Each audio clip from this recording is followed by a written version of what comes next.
Warm greetings and welcome to today's edition of the African Leadership Group, the Nigerian Leadership Series.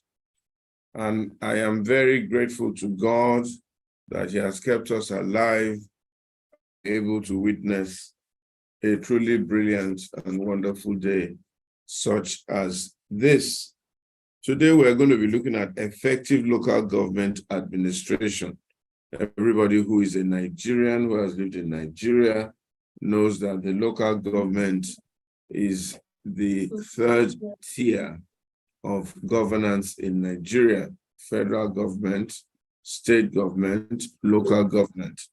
Today, the lines are a little bit blurred as to the responsibilities of local government and what they do and what their statutory or constitutional rights are, blah, blah, blah.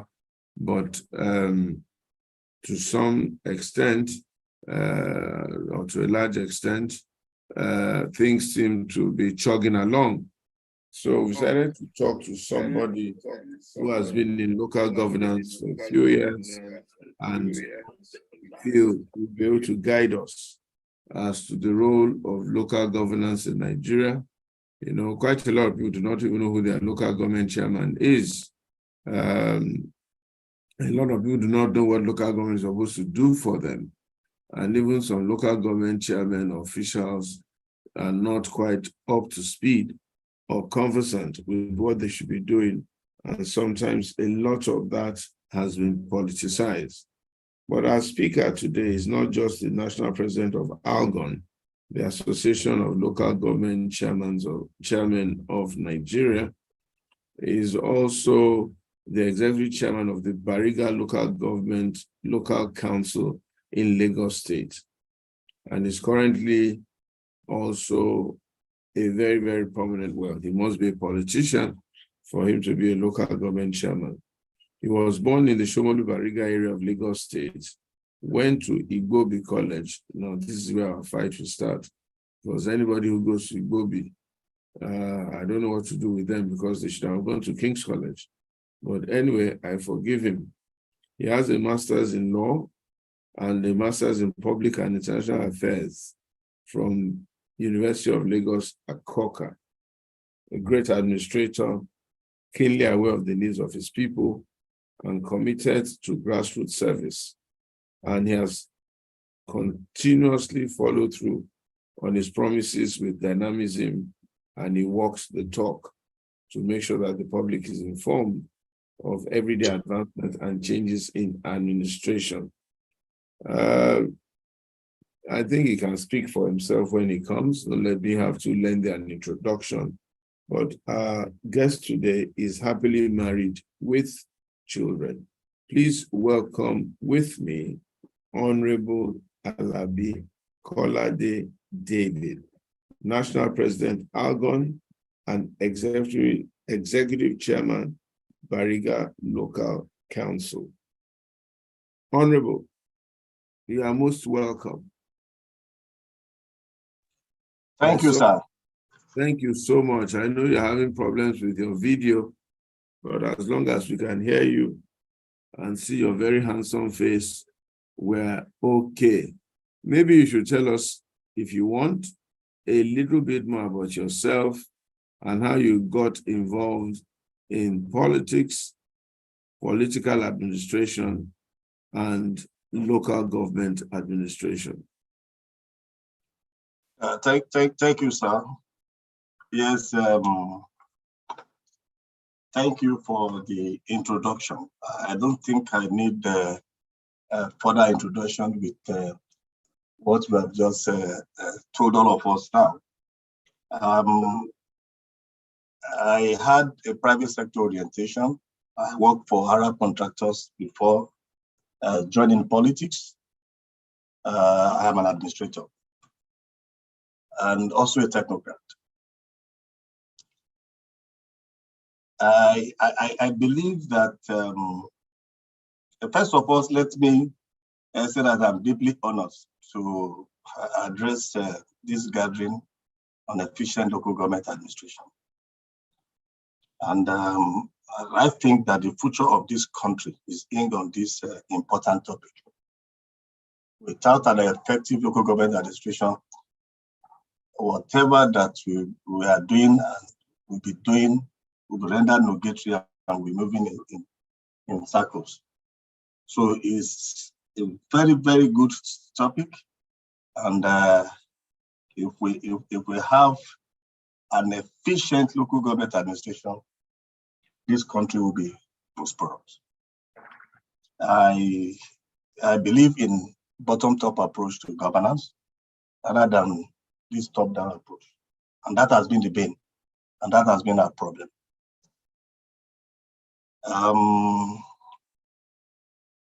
Succeeding countries in Africa. So I like comparing apple with apple. I don't like comparing Nigeria with Europe. I can compare Nigeria with Apple because I've done a study tour with my people to some of African countries like Morocco, and they are succeeding in that country because of the devolution and the decentralization of power to the local council. And that's how a local government can, and how a country can develop. We're having a problem in this country because we have failed to believe and to invest in local authority. We have ignored that area and we are suffering from that. It is not rocket science. Nigeria can develop if we adopt bottom-top approach to governance. So my venture into politics is that I've had my time in the private sector, and I think that I should give back to the community. And that's why I've chosen to start from the grassroots. And that's where we can make that change. And I know that a tree cannot make a forest, but we will continue to advocate and to speak until our voice are heard clearly, that we should think more of local administration. We should invest more in local authority, and that's how we can get this country fixed. Thank you. Thank you very much. Can you give us a little bit more insight as into your private sector experience and where you were before? Yeah, like I said, I work for Arab contractors. I left Arab contractors as the top management staff. I was the head of admin and legal services for Arab contractors for 19 years before moving to public life. Okay, so by and large, most of your experience was with Arab contractors. Yes. So when did you move into public life? 20? Yes, I've been in public life since 2003. 2003. Yes, because then I had the leave of absence. I was appointed Deputy Executive Secretary for this same local government in 2003. And I left politics, went back to Arab contractors and came back again. Very good, very good. And what's been the experience, first of all, maybe running for office as local government chairman, except if yours was by appointment, and also your experience working at the present local government, Bariga Local Council of Lagos State? Can you say that again? What was your experience like running for office? Okay. What was your experience like running for office? And what has been your experience right now at the local council? Yeah, there are two different things. The experience running for office has not been that easy. You know, it's like a competition so you have to struggle to get there in this country. You are not the only one running for that office. So it is competitive. It is not an easy task But my experience in office is also another. Coming from a private sector, there's a total departure when you have to apply private sector orientation to that of public sector. It's a whole different ball game. It has not been easy, but of course, we have tried our best to bridge that gap. When I was campaigning, I told my people that I would bridge the gap between dreams and reality. So some of my people, they never understood me, they never knew that, yes, we can bridge that gap between dreams and reality. Some of the projects that I've embarked on, a lot of my people will think that, oh, it's dreams that cannot come true. But I've driven a lot of life-saving and legacy projects. I've driven that to fruition. And it's there for people to see. Modestly, we have tried in terms of local governance. If I have to focus on Bariga Local Council, we have tried, we have delivered on our electoral promises. And until the last day in office, we will continue to give our people the dividend of democracy, give them life-saving projects, and give them legacy projects.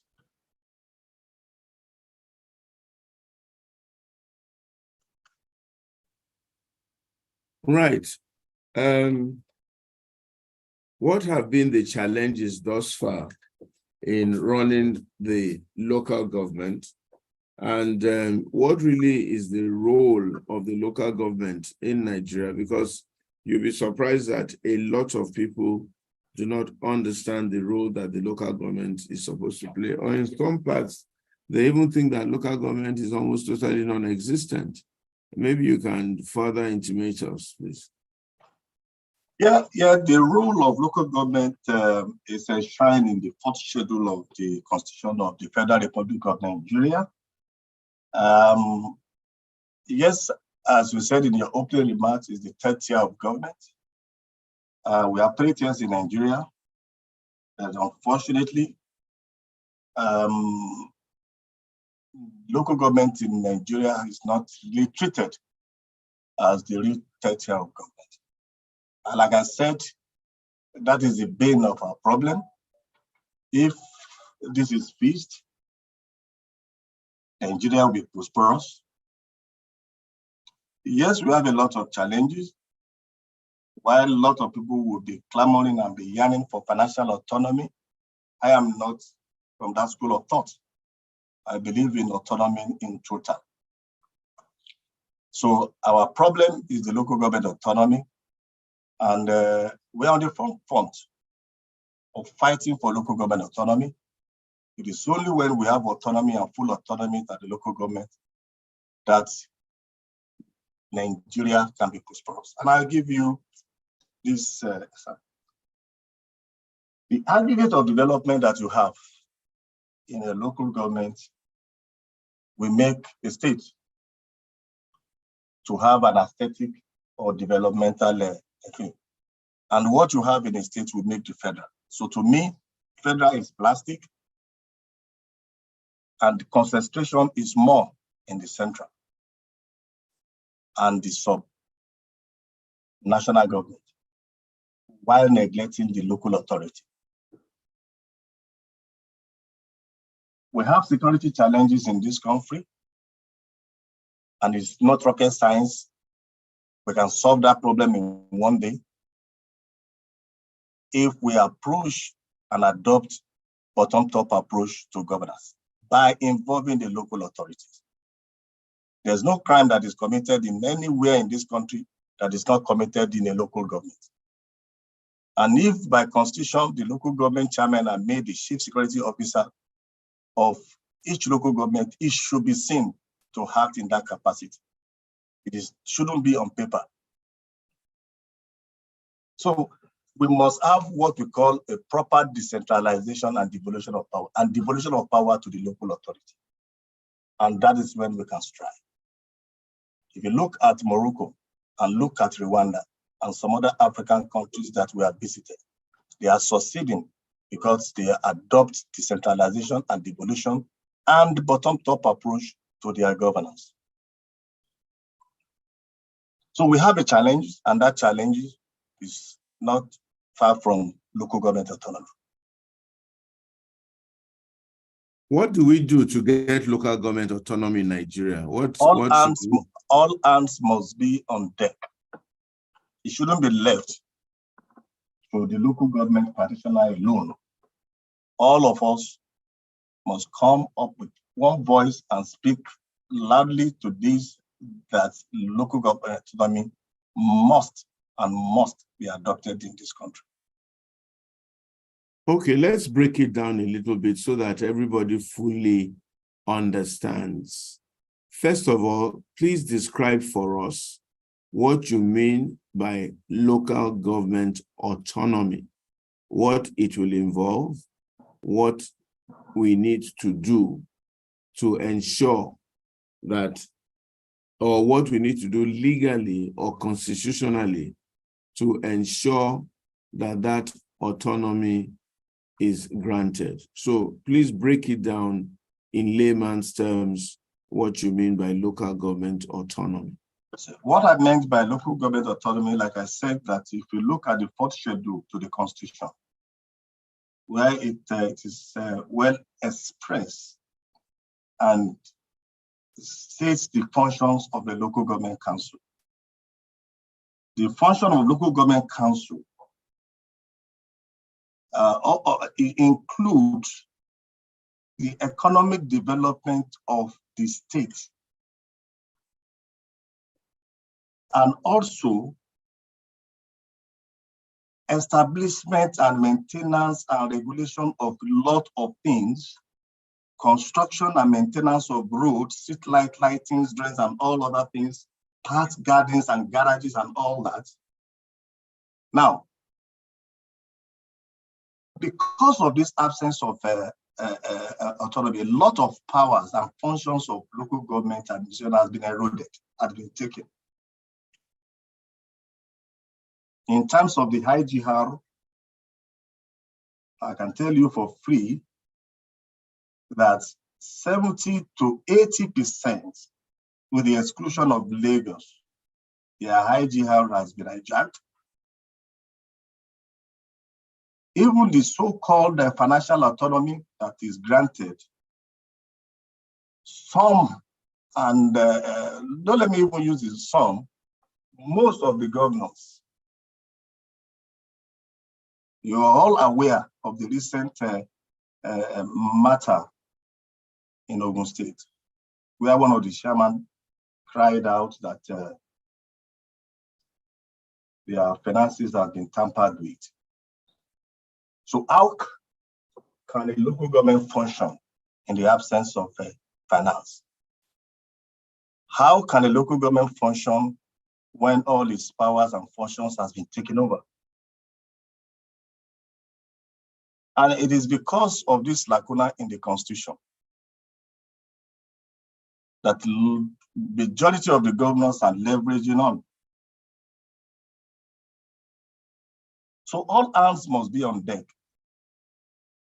to fight and speak loudly on this issue.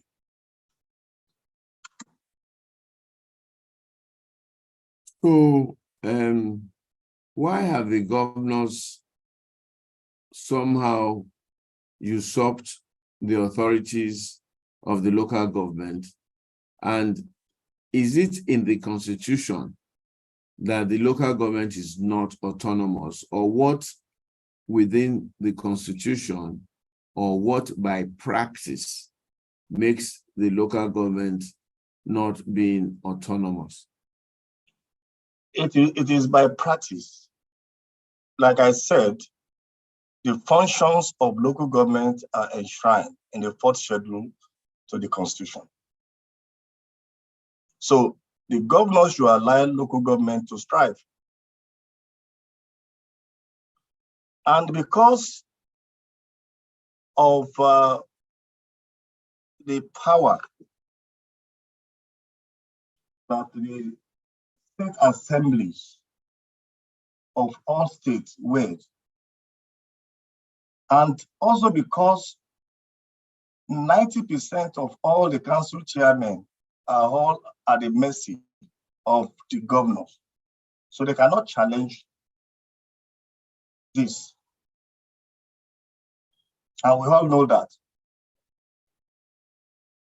Some of the states are still operating caretaker committee. How do you expect an appointee of a governor to challenge that his power has been usurped? How can you do that? Like I said, that is with the exclusion of Lagos. Lagos, we have autonomy in Lagos. We have financial autonomy in Lagos.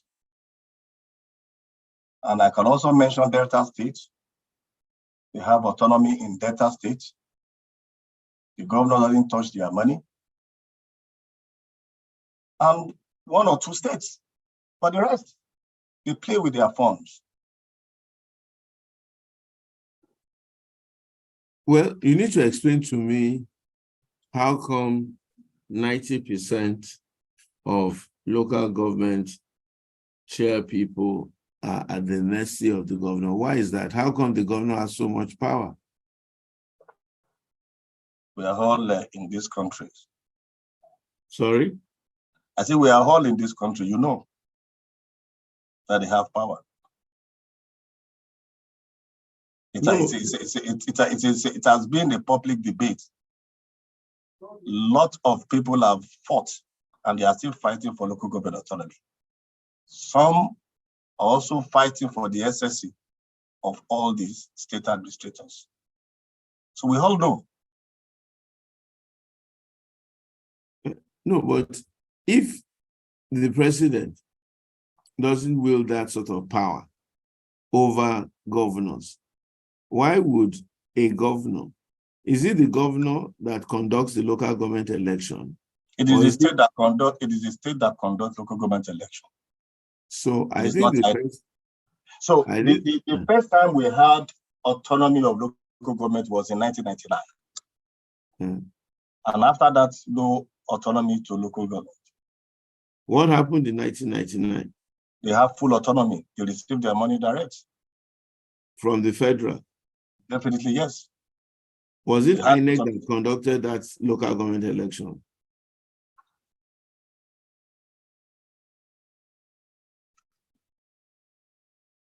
Hello? Hello? So was it INEC that conducted that local government election? 1999? Yes. I think so. So I think maybe the first thing really is that it should be INEC and not the states conducting local government elections. And that will be a constitutional matter. That will be a constitutional issue. Maybe that's the first thing you need to fight for. We have been fighting for this. We have been fighting. Okay. And the second one is probably that local governments should receive their funds directly. And also, whatever is on their schedule for IGR should also be clear. You know, so which is the second thing I was going to ask you. What do we as a public, or what do we as Nigerians need to do to really fight for this local government autonomy? There have to be a very strong advocacy. Okay. Very strong campaign. And all of us, we have to be on the front burner of fighting for local government autonomy. Yeah. Yeah, I think part of the problem is that a lot of people do not even understand what the local government is all about. So maybe the first thing is even to educate the people,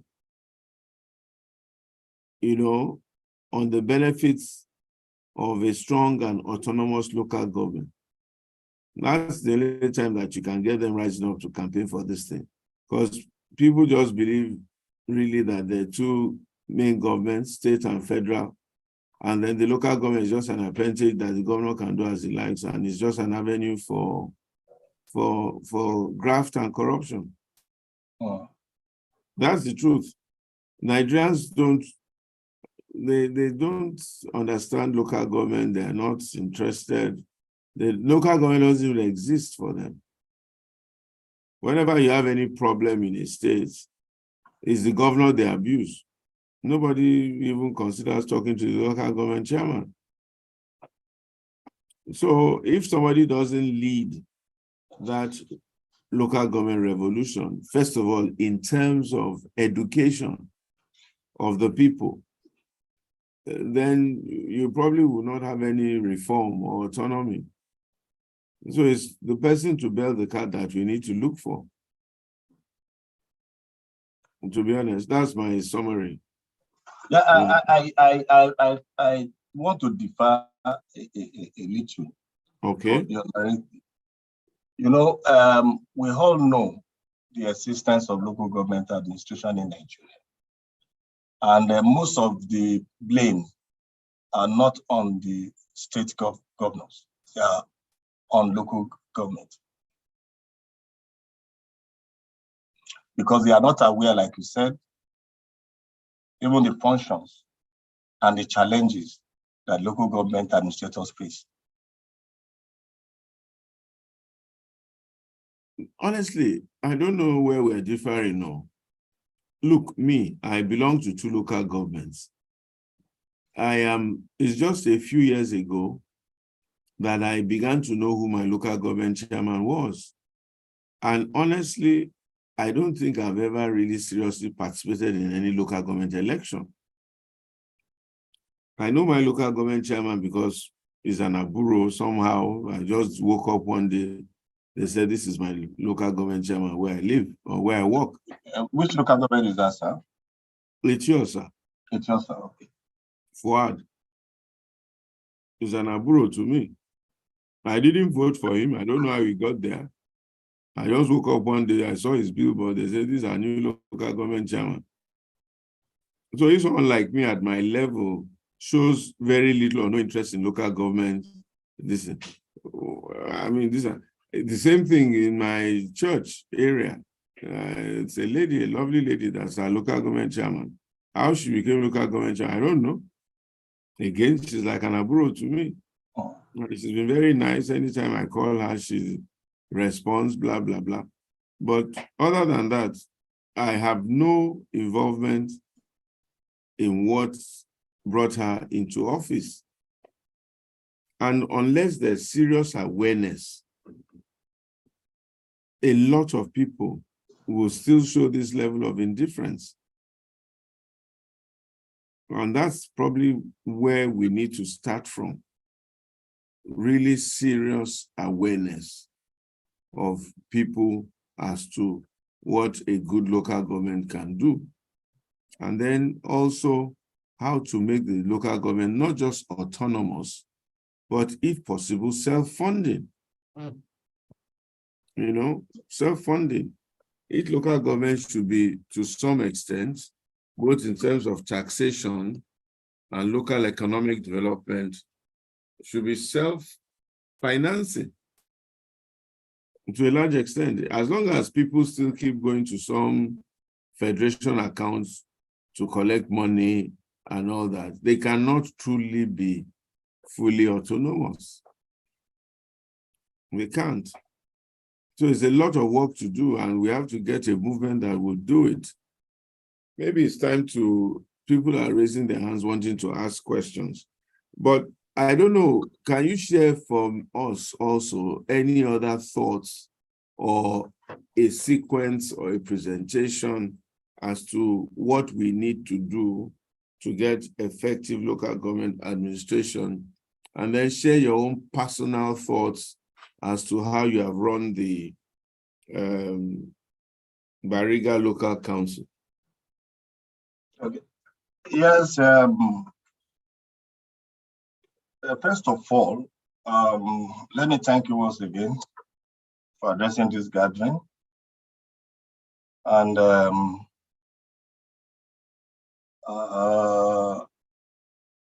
to me, effective local government administration is the cornerstone of addressing issues and driving positive change.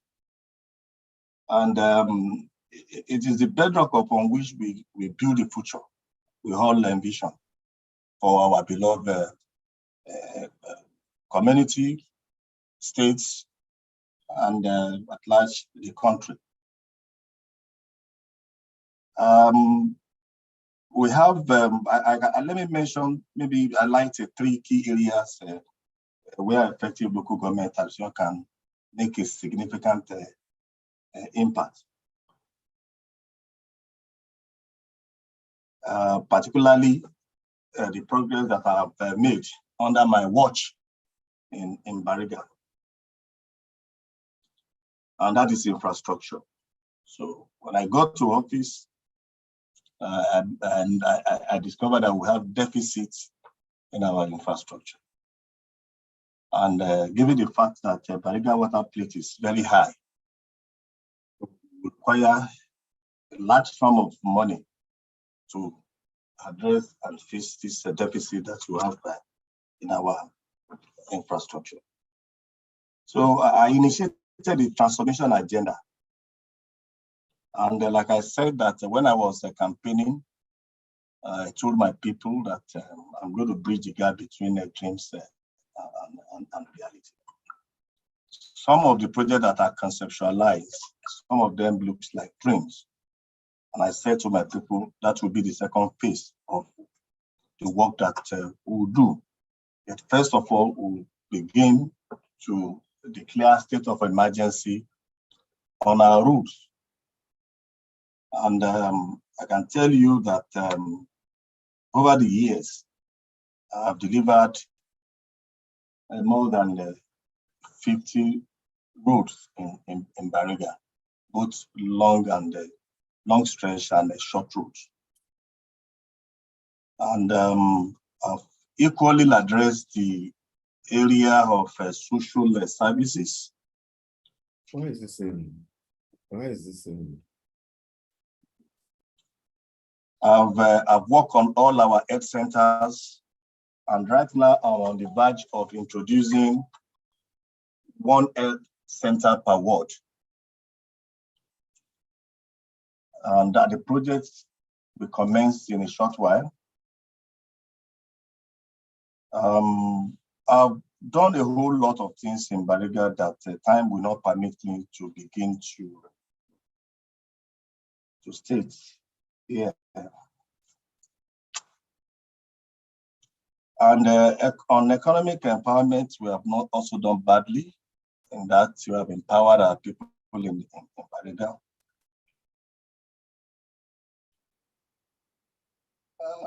Amidst all other things that we have delivered moderately and modestly in Bariga. We fix the roads, we fix the hospitals, on education, women and youth empowerment, and all other areas that are begging for our attention. And also given the water plate of Bariga, our drains in those days when rain falls, the whole place in Bariga will be flooded. But now it has been minimized because we have this an approach to clearing our drainages, and we launch a rapid response gang to our environment. So we clear our drainages every day, excluding Saturday and Sunday. So this minimizes this flood that we occasion in those days. So we have delivered in our own modest way in fixing some of the problems that we inherited when I got to office.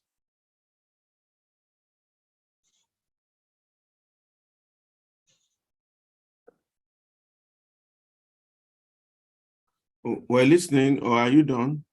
Yes. That's fantastic. So what word of advice do you have for us as citizens and Nigerians as to which way forward? And after this, I'll take some questions from the floor. The word of advice, like you said in a while ago, that you don't even know your local government's chairman. I have to implore all to please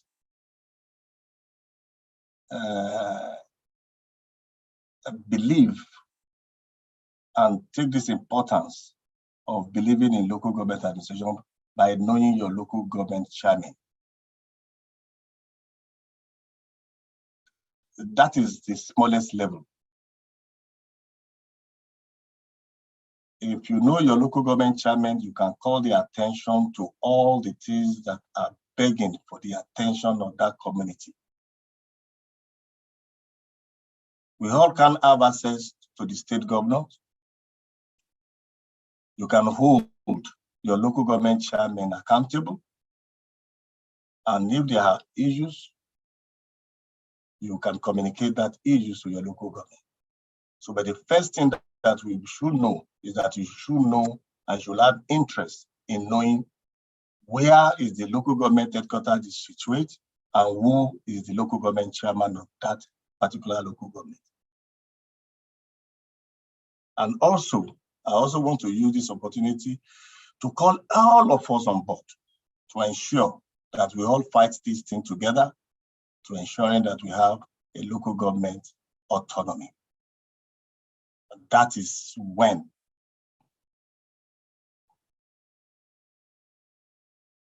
and that is how we can fix the problem of this country.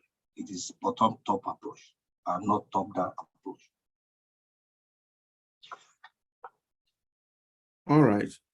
Thank you very much, Honorable Kolade David. We'll take a few questions and a few hands are on. I saw Chief Mrs. Toli Godalo's hand up. Professor Nike Grange, Leke Olagbami, and Bola Adetula. We will take them in that order, 4 questions, very quickly, and then you'll answer all 4, and then we'll take the next set. So can I please ask the people to unmute themselves, ask their questions. Please, Honorable, note the questions so that you can respond. Thank you. Good afternoon, ladies and gentlemen.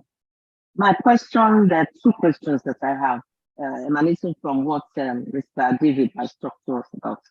First of all, local government. You know, most of us in Nigeria, you still have to state your state of origin. And then you state your state of origin. Is your local government from within your state of origin, or is your local government where you reside? That's number 1. Because that could lead to why nobody knows or is interested in who their local government is. If it's your state of origin and it's far from you, I don't expect many people will be going back and forth to their local governments in their state of origin. That's 1. Secondly, is it not the responsibility of the local government chairman to make himself or herself known to his or her constituency? By that, I mean that you become the local government chairman. First of all, when you are campaigning, you should go around. Here in England, you go from door to door of each house to introduce yourself that you are campaigning and you are competing for the position of local government chairman, so that your community knows you. No street is too far or too deep that you will not enter. No door, no household is too small for you to get to. That's number 1. Then you could send out leaflets once you are appointed to say who you are and what your responsibilities as a local government chairman are and what your constituency should expect from you. And then finally, you should have clinic days, not just putting it on the responsibility of the citizens to find out where your office is. You should be able to tell them yourself, this is where your office is, and these are the days you are available for members of your constituency to come in to see you, what you would call local government surgeries, as is done here, for instance, in the UK. I mean, those are my contributions for now. Thank you.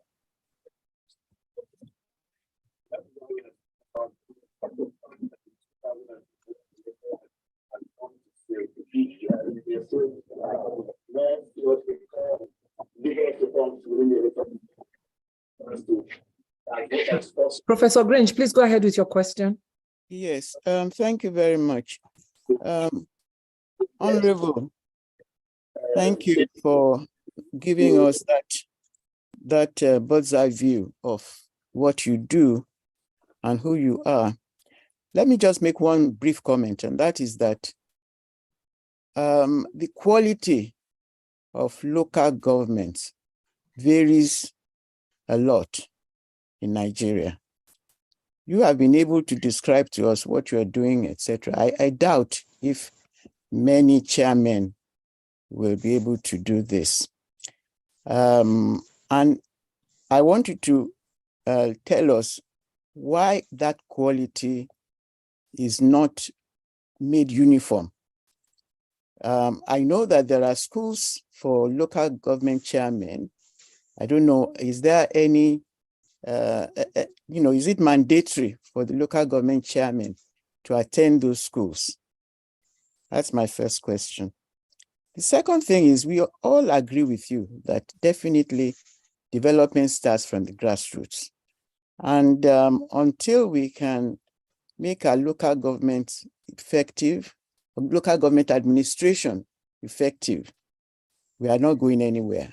And that's why ALG has taken it on itself to try and see how we can upgrade the knowledge of people in local government as regards their responsibilities as citizens. I've also looked at the administrative structure of local government. And I see that the whole thing, there's a repetition of the whole top-down approach with administrations in the state ministries and federal ministries, because here you are, you have so many departments, then there are the supervisory councillors as well. What I want you to tell us is, how do you coordinate all this? And is it not possible to have a more streamlined approach to administration so that you can better deliver the services? I think those two questions are really what I would like you to handle. Thank you. Thank you. You're welcome. Thank you. I think, I'm not sure if it's a Mr. or Mrs. Bola Adetula. Please go ahead with your question.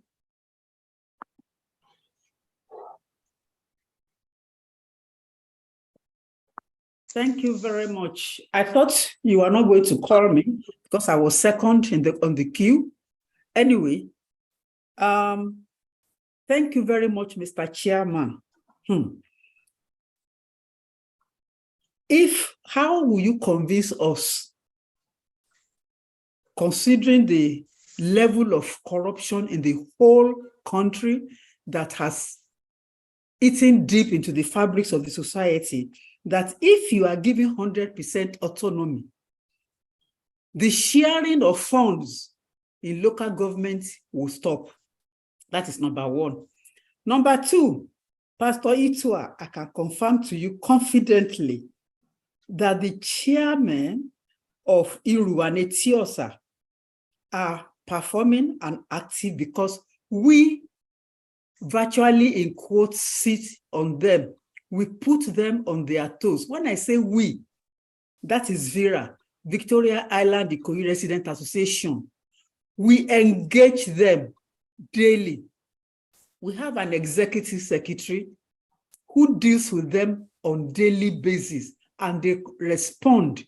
So I think the important thing is that residents within local government must engage the officials of the local government. Don't just allow them to sit down in their office and be doing whatever they think they want to be doing. My now concern is you can wake up one day and you find some officials will wear uniform that you are not familiar with, collecting tolls, mounting roadblocks. How do we prevent such? In the past, within Victoria Island and Ikoyi, the local government officials harass foreigners.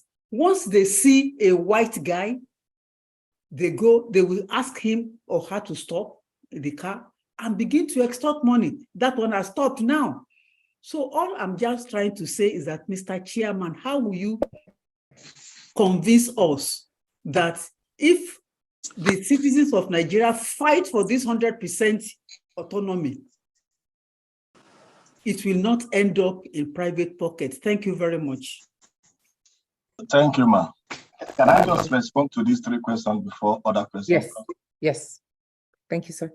Yeah, thank you. Let me start from Mrs. Bola Adetula.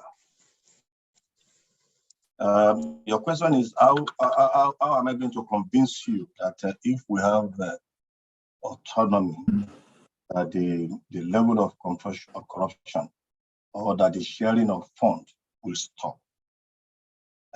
First of all, there are 2 different things.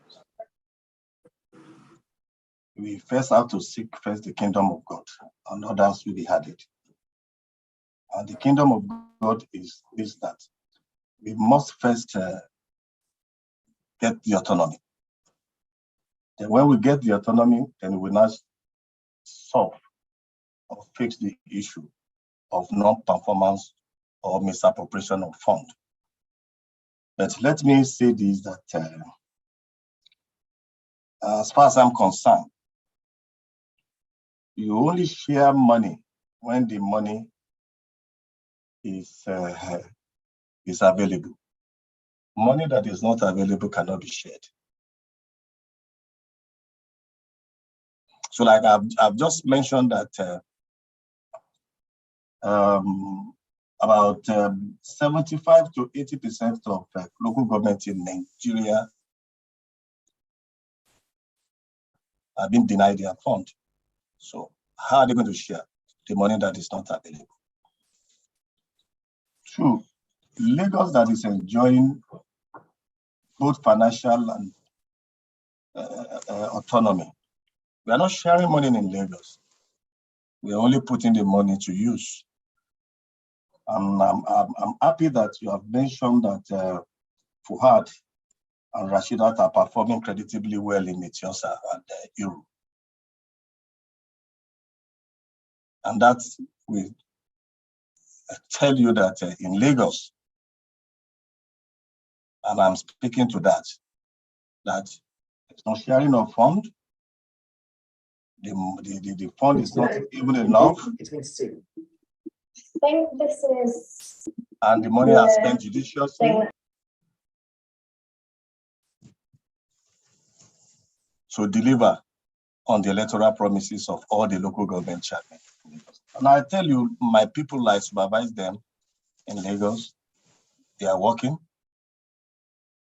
They are putting the money that we are receiving into developmental and legacy projects. We also thank you for shedding more light on the issue that I want to use as my closing remark, and which is what Pastor Ighodalo just mentioned when he was speaking to us, that we should engage with our local government chairman. We should. We just have to engage with them. If we engage with them, you have insight into their activities. I was on Victoria Island for so many years. I mentioned that I work for Arab contractors, and I just say ALGON, and I know, and I can agree with you that then there was a lot of extortion. because I deal with the local government then. I was a private person then. So I agree with you, Mrs. Bola Adechula. And that is why we should believe more on our local government administrators now. They are working day and night to ensure that they reduce this. All this thing predates the present local government administrator. It predates us, but we don't have any choice than to fix this problem and to fix this decay. So prayer with your support, those two, and I think that they will do more. And Mrs. Tulu Godalo, on the state of origin, the state of origin has to be your state, the state that you come from. And of course, you come from a particular local government. So that local government, that means that you are indigene or a resident of that local government. So there's a letter that you have to obtain from a local government chairman to give evidence that you are from that local government. And of course, in filling any forms, it has to be the state of origin has to be the state that you come from. And of course, you belong to a particular local government. And that was obtained anywhere in the world. Now, from one local government, you register your birth and death in that local government, but the state that you come from is that state of your origin. That's where you originate from. That's of course from one local government. That local government made that state. All local government made that state. And your question as that the local government chairman has to make himself available. Yes, when we were campaigning, there's no local government chairman in Lagos that did not campaign for 60 days, 90 days, sharing leaflets and all that. We just have to engage. And let me also say this. Some of us don't even know whom the street chairman is or the street gateman. Some of us, we don't even have interest. We just wake up in the morning, put on our clothes, go inside our car and go to our offices and come back. Some will also refuse to pay their dues. Some are just careless. They don't just care. They don't want to know. But we should know. We should know whom to call. We should know whom should be held responsible for this and that. It is our duty to know. Even if we don't come to your doorstep to announce that, yes, I'm the local government chairman, it is our duty to know that local government secretariat exists. There's an administrator or a chairman or whatever the title is that is there, that is running the council. It should be our responsibility. It should be our duty to know that. Yes, I can confirm this to you, that during electionary campaign, we do that, we make ourselves known, we will come to canvass for your vote, we do house-to-house campaign. So I think that it should be enough of publicity. For clinic days, yes, I can tell you that it differs. For instance, my home is every day you come to my office. My office is open, except I'm not in the office. Because I shuttle between Lagos and Abuja because I also have to run all the local government and councils in Nigeria. So I shuttle between Lagos. If I'm in Lagos, my office is made open. So I don't have a specific day. Every day, including Sunday, is the day that you can meet with me because I live in Bariga. I live amongst my people. I reside with them. If you don't meet me in the office, you meet me at home. And I work 24 hours.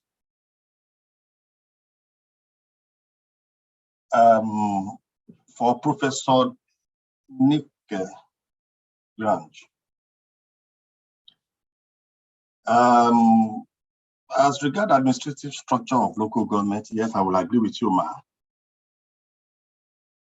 that the structure is obsolete. There should be reform of local government administration.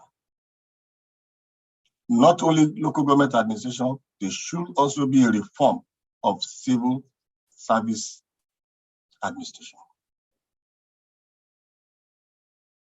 And I think that they should start from federal and do a reform of federal to the local government.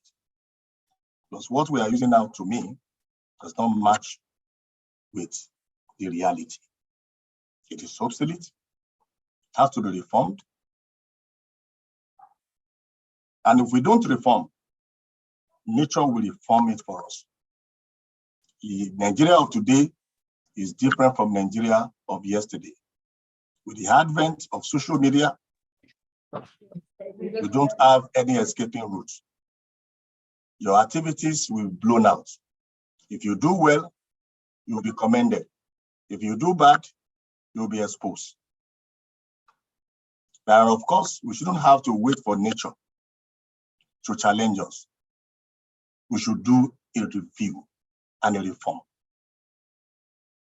of local government administration, and which also have to come with upgrade of knowledge, capacity building. But first of all, there must be reform. The reform will address capacity building. The reform will address upgrade of knowledge. I agree with you, Mark, that yes, local government varies in Nigeria. And I can tell you that the awareness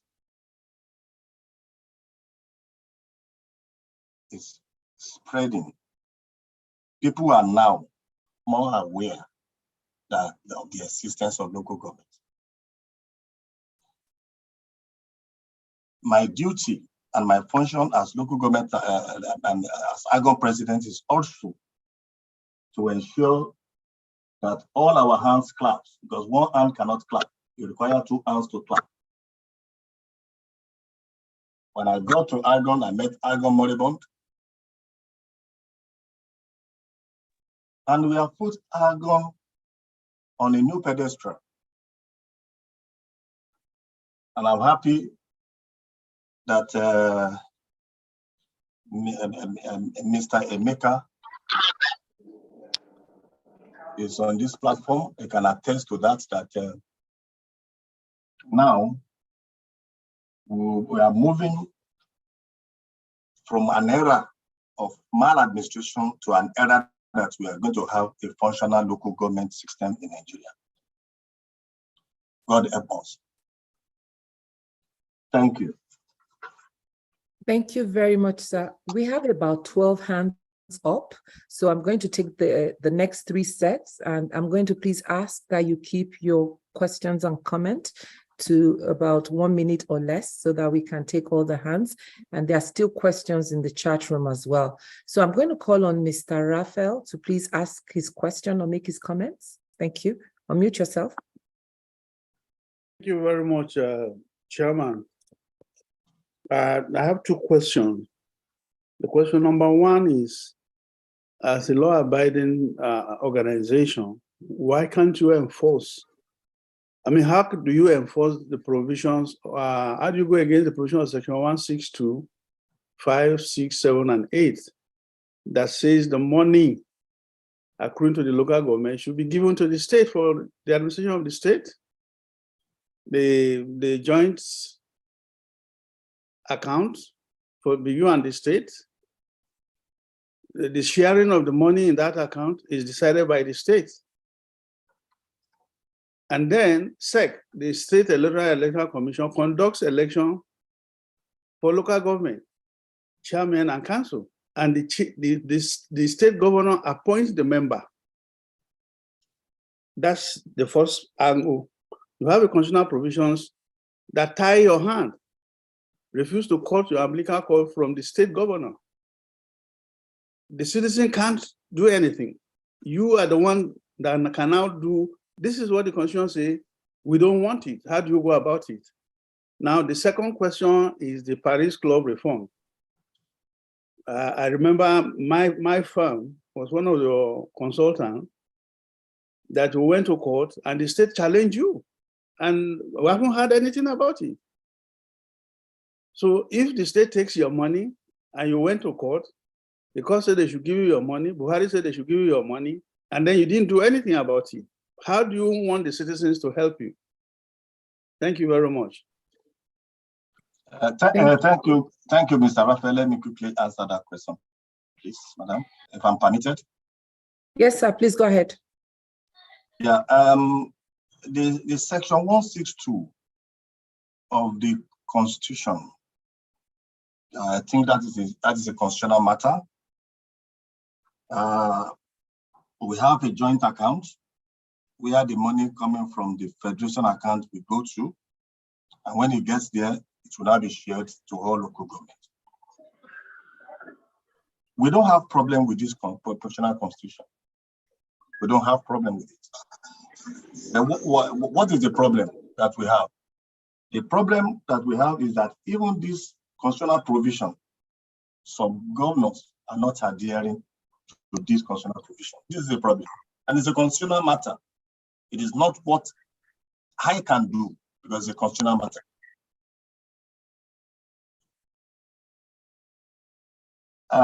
On this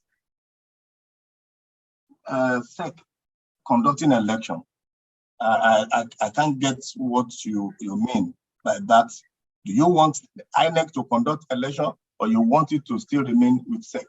Because as it is now, it is done by a state electoral commission of all the states to conduct local government election. Yeah. Sorry. What I'm saying there is the governor appoints the members of the SEC. Yes. And if you appoint somebody, you know the implication. Yeah. And in most instances, they do not comply with Section 8 that says the local government shall be a democratically elected local government. They have appointees, and then they compile. Nobody goes to court to challenge that. Okay. Now let me say this, sir. When I got to office as ALGON president, we have a plethora of cases, and I discovered that we have a large number of states that are using local caretaker committee. I consulted Femi Falana, and I engaged him, and we have succeeded in this. So we only have 2 free local governments now that are still operating caretaker committee. Even at those states that has refused to conduct local government elections, they've done so. We fought Katsina, and they did election. It is a success story for us in this regard. So those that are still operating caretaker committee are those councils that were just dissolved, and we are in court. So I will not say more on that. We are in court challenging them that they cannot dissolve a democratically elected council. Plateau State is there. I engaged Femi Falana on this matter, so we are in court. So let me quickly answer this issue of Paris Club. This Paris Club reform, we are doing a whole lot of things on this Paris Club. And let me also say this, that on this issue, we engaged Femi Falana on this issue as well. And we made the former Minister of Finance to make that reform. Local government were not giving their money, and we fought this up to the president. And we got a good verdict. They started deduction, and they've made deduction of 44 billion into an escrow account. We are still on this. We are going to ensure that local government funds are released to local government for them to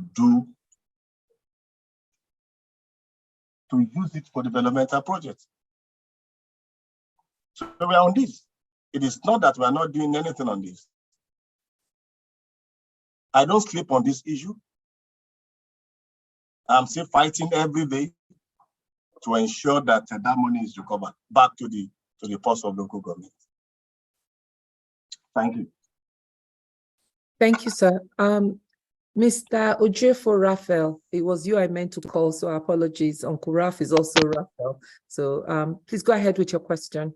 And then we'll take in order, we'll take, I've just said Olusegun, Mr. or Mrs., I'm not sure, apologies. And then we'll take Adiyemi, I believe it. No, we'll take Yemi. So please go ahead, Mr. Raphael.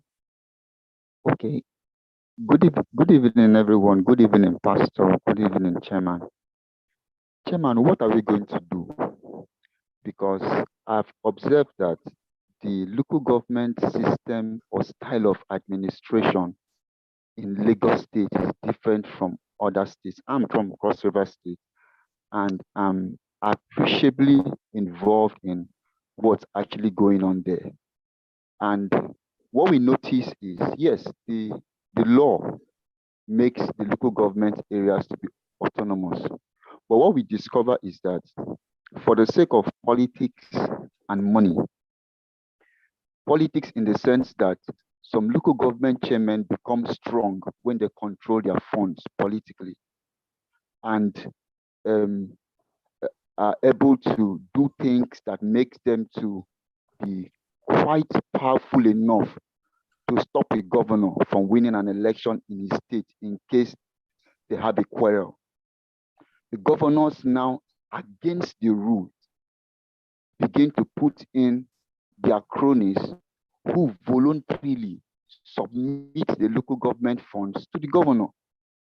A typical example is Cross River State. Yes, they signed for the money, they collect it, but the state government gives them whatever they use for development. And so for that reason, the local government areas in Cross River State they hardly carry out any infrastructural development as compared to what we have in Lagos State and few other states like the FCT, And so the question is, what are we going to do, seeing that the governors are adamant and your local government, your fellow colleagues in other states are cooperating with them?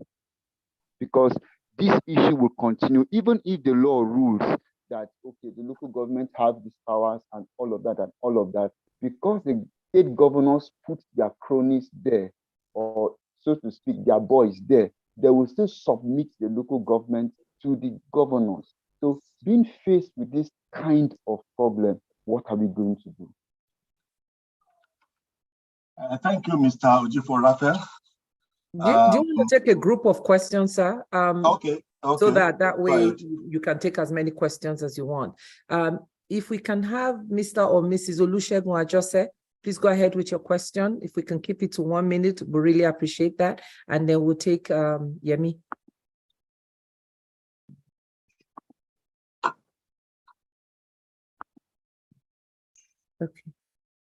Okay, if we can get Olusegun Ajose to unmute. Yes. Okay, go ahead.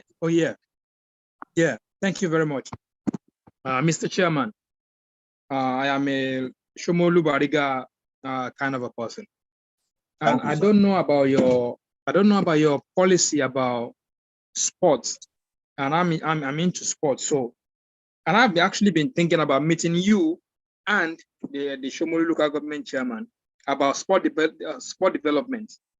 You see, in the past, there's a school called CMS Grammar School. I'm sure you will know that school. I went to that school, and a lot of high-level athletes came out of that school. Footballers, athletes, runners, and most importantly, boxers. From that school, we had like already 2 Olympians and 2 African champions from that part that emerged from the gym in that school.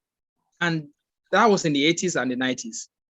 That has changed because CMS Grammar School stopped that.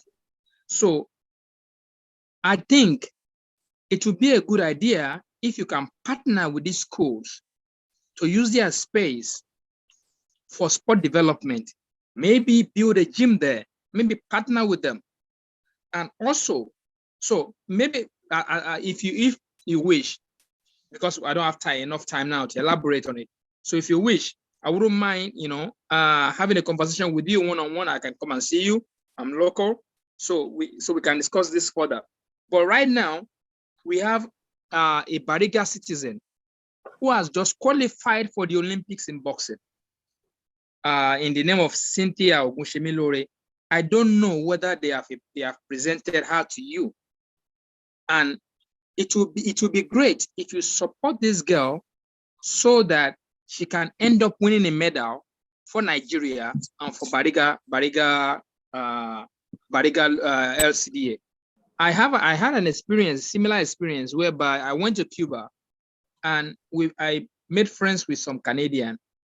So we found out that they were being sent to training tour there by their local government for Athens Olympics. I qualified for the Olympics, for Sydney Olympics. I was preparing for Sydney Olympics 2000. Mr. Joseph, I'm Yes. so sorry I need to cut you in. You can drop your contact information and we'll send it to the Honorable Chairman. We have about 10 hands up, so we would like to please take them since this is more a direct conversation with him. Really appreciate you giving us that opportunity. So please drop your contact information and we'll make sure he gets it. I appreciate you. Thank you. So may I have Yemi, please go ahead. Thank you. Good evening, everyone. Good evening, Mr. David. So a couple of quick things. One, I think it's fantastic that you've actually gone to court on this caretaker committees. It's encouraging to know that ALGON is on that matter. Number one. Number two, on autonomy for local governments, you kept saying it's a constitutional matter. Yes, it's a constitutional matter. The question is, why are you not advocating? So National Assembly passed it, you commended them, then it came to the states and the states' houses of assembly roundly voted against it. But we don't hear ALGON saying anything. We don't hear ALGON engaging their constituency. I mean, it's a perfect opportunity to engage your constituency and say, look, you guys, call your state house of assembly member, make sure they vote for this thing so we can do more. So that's why people tend to think that it's kind of complicit that ALGON, and again, because in a lot of states, the elections are not fair, and I'll use that quite bluntly. So it's almost as if because the elections are not fair, the chairmen are a bit handicapped, so they can't really go against the state. And I would like if you could explain more clearly what happened with the executive bill. I think what I got from what you said is that you're in court, just to be clear, because there's an executive bill that says you should get your money. In some states that's working, in some states that's not working. And then lastly, the Ogun case.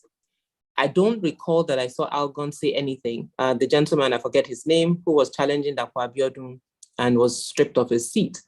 I don't recall that I heard ALGON say anything in his defense or the fact that due process wasn't followed.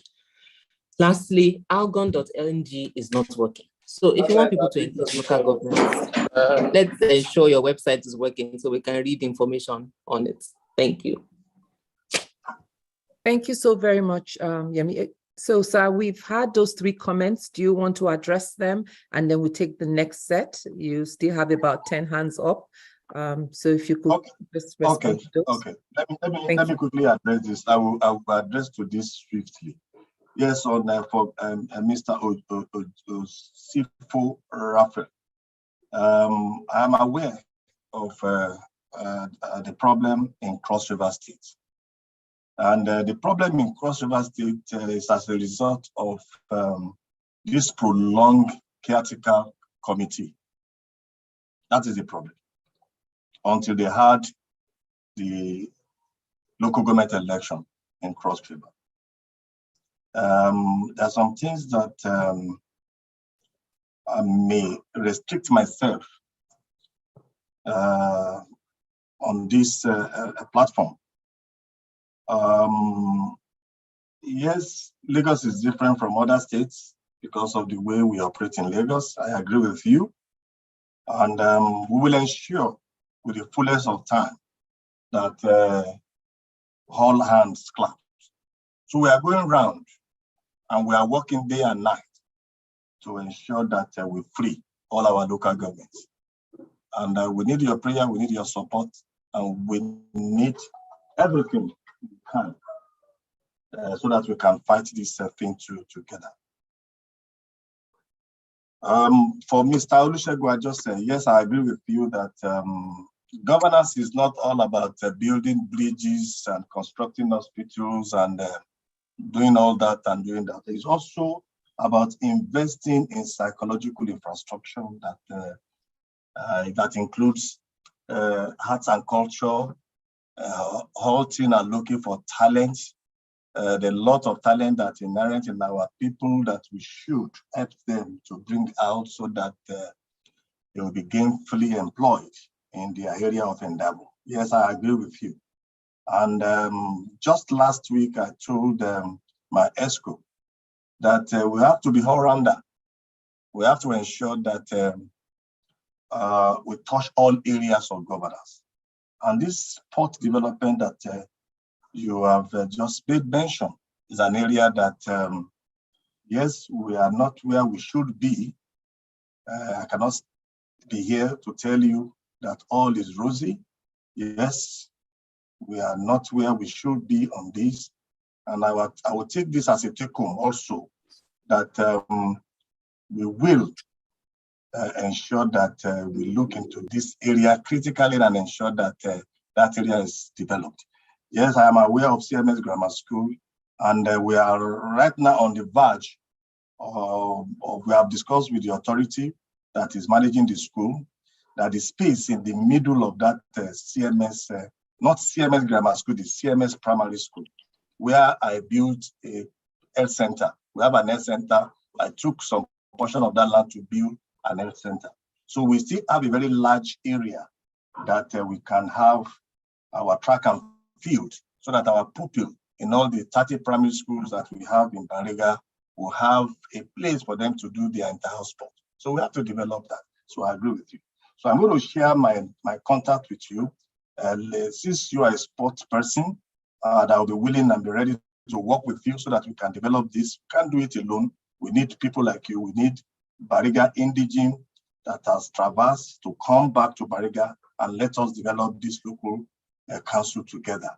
And I will also be willing to meet with Ms. Cynthia Ogunshomolore, and I'm telling you now that I'm going to support him personally, not even from the council. So it's our product, it's our pride, and you know I have a slogan in this community, and I say, my Bariga, my pride. So Cynthia is our pride, and I'm going to invest in Cynthia. So thank you. Madam Yemi, yes, thank you for also thanking us that we have done well in terms of fighting for this critical manage. And on the issue of autonomy to local government, yes, it is not that kept mute. We have actually submitted our memorandum to the National Assembly. We have done that. And when they did their hearing, we sent all our representatives from the state on the regional basis with our memorandum to go and discuss and speak to the documents that local government autonomy should be granted. We have done that. We have submitted that to the National Assembly, and we are still, and will continue to exert pressure. It's just that we are not noisemakers. We don't make noise on the things that we are doing. If we have not recorded any sources, there's no point making noise about it, but we have done that. And of course, you know what the Assembly will want to do. The Assembly will still want local government to be an appendage of states. So we won't blame them. They are in the majority, but I can tell you that we will succeed in getting this autonomy. And let me also say this, that I was in Casablanca. I may not mention the name of the governor. I engaged him and I asked him a question. Why have you refused to allow local government to strive? That all of you try to protect your mandate without protecting your community, without protecting your local government, without protecting your state and the nation. And you have forgotten that when you leave this mandate that you are protecting now, you will suffer for that you have refused to do when you were there. Your children will suffer.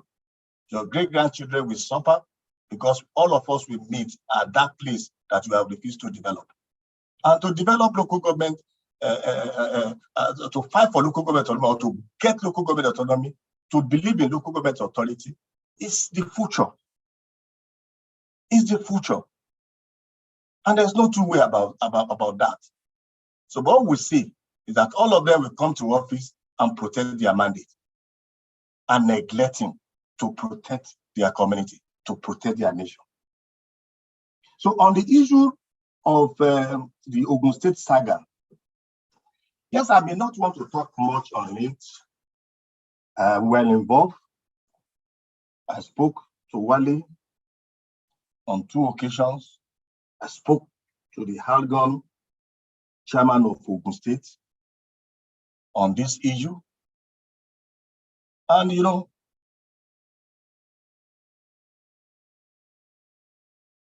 politics has been beclouded in this issue, surrounded with politics.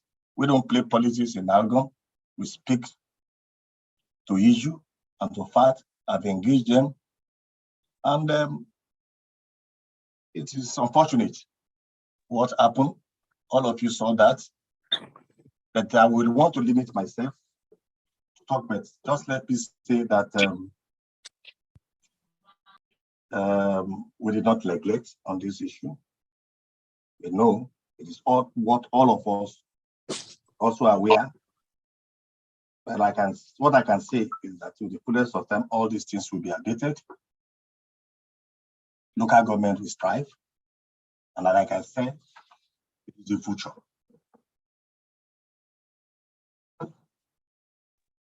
Thank you, sir. We're going to go ahead and take the next set of questions. I have Mr. PJO and then Auntie Yemisi and Mr. Tunde. Apologies for that. Someone had unmuted themselves, so apologies. Please, Mr. PJO, please go ahead with your question, and then Auntie Yemisi and Tunde. Thank you. Good evening. Thank you for this opportunity. And good evening, Mr. Chairman. Sir. Good evening, sir. Yes, sir. So I have a question, and I'll keep it short and simple. I have a question and a comment. So I'll keep it very short and simple. So I've had the privilege of watching Mr. Chairman from far.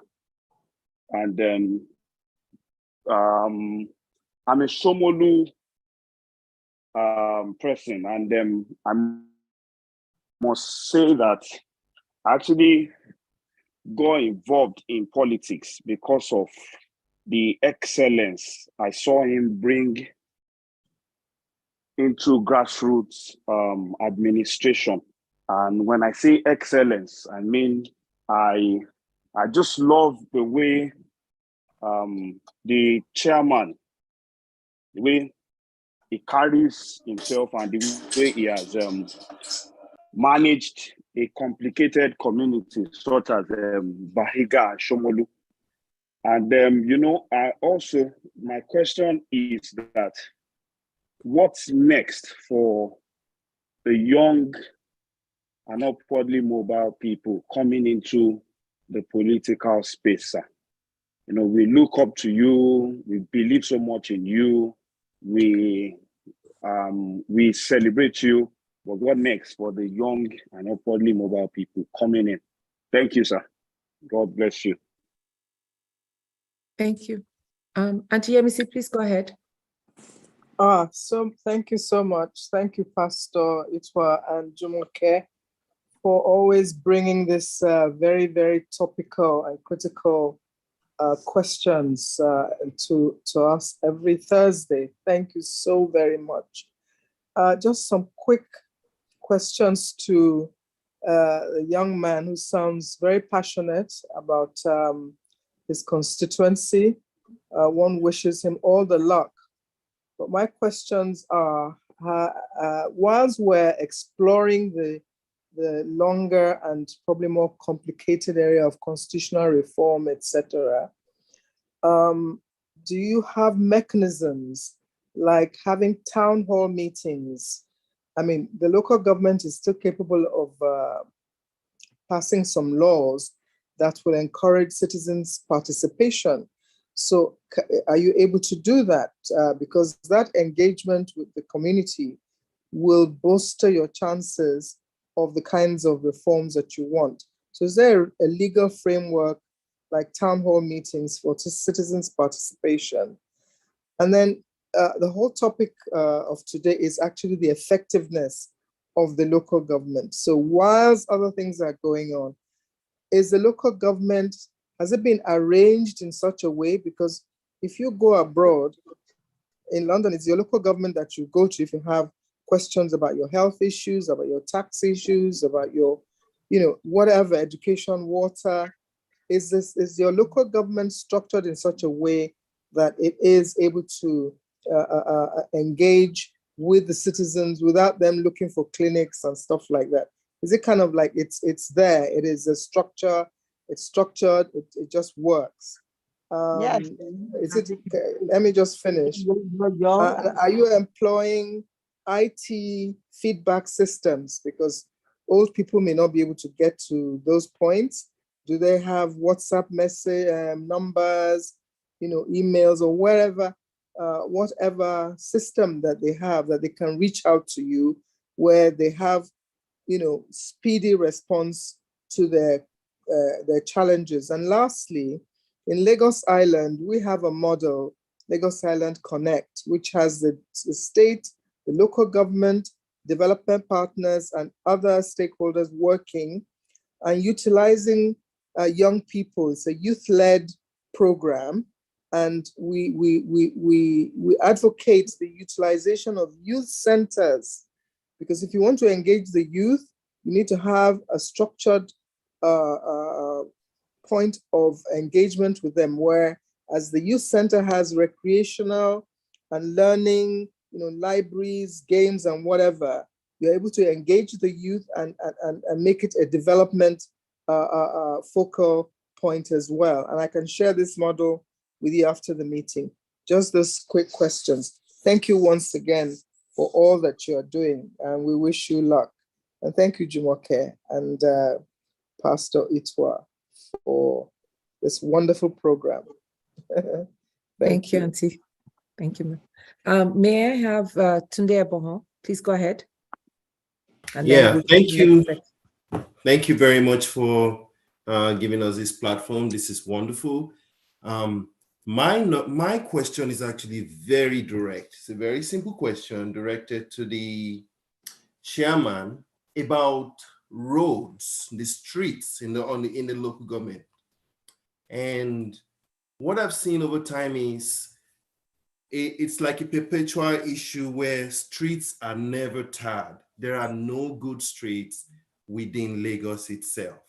The main roads may be fine, but when you go into the inner streets, they are just not good. And it's very obvious that most of the problem is basically insufficient funds.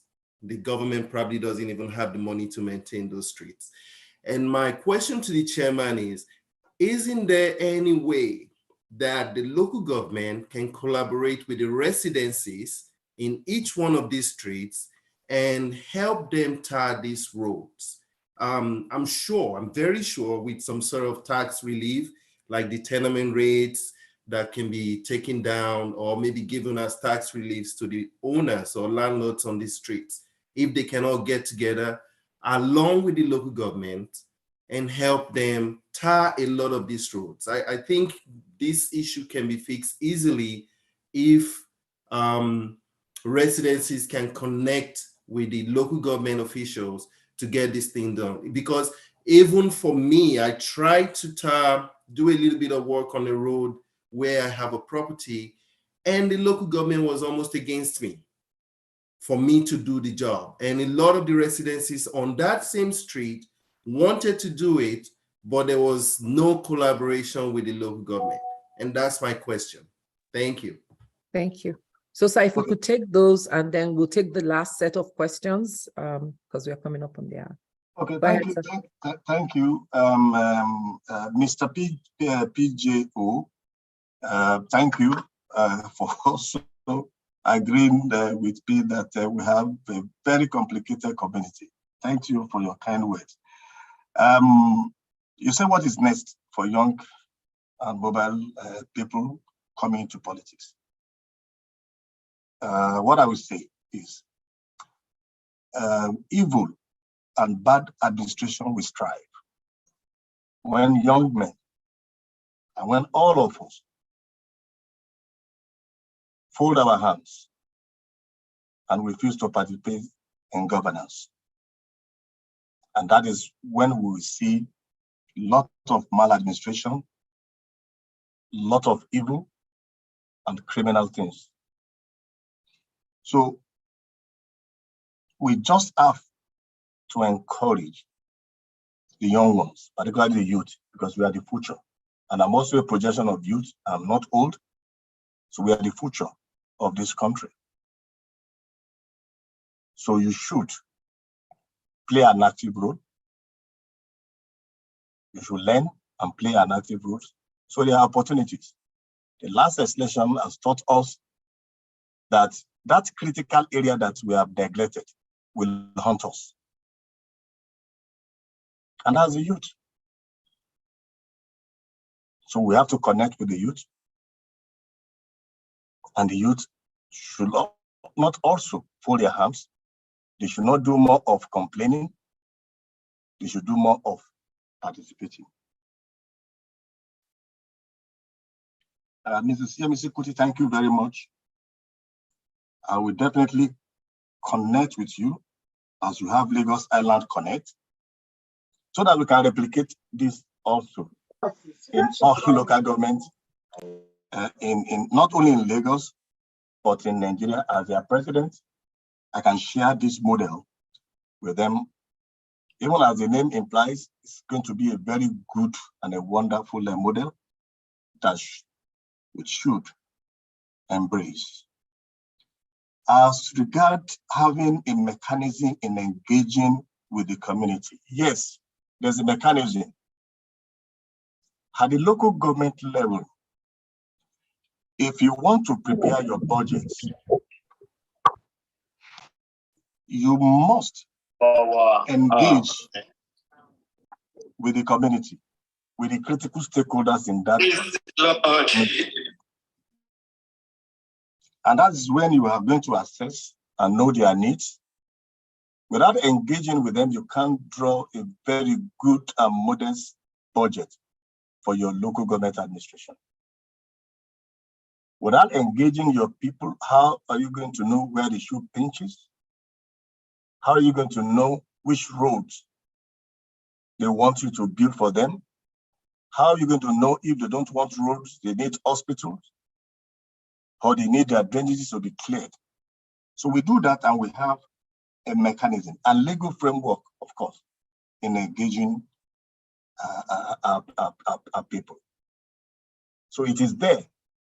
It is just for us to key into what we already have. It is there. It is enshrined in our administrative guideline that we must connect. We must engage the critical stakeholders in our community. And that is how you can have an effective local government administration. Without engaging with the critical stakeholders, you are just working alone. You can't have an effective local government by working alone. You have to work with the people. You are administering over them. You must engage them. It's not like radio that you just speak without response. You must assess their needs, and as assessing their needs, you must engage them. And there must be a gathering. And of course, it is the same. Local government in Nigeria and local government abroad are the same. We only differ in terms of implementation of our laws, in application of our laws. And some people want to take over the responsibility that does not belong to them. And I'll tell you, if you look at Population Commission, and at times I laugh, and I ask myself, where do we get this thing wrong?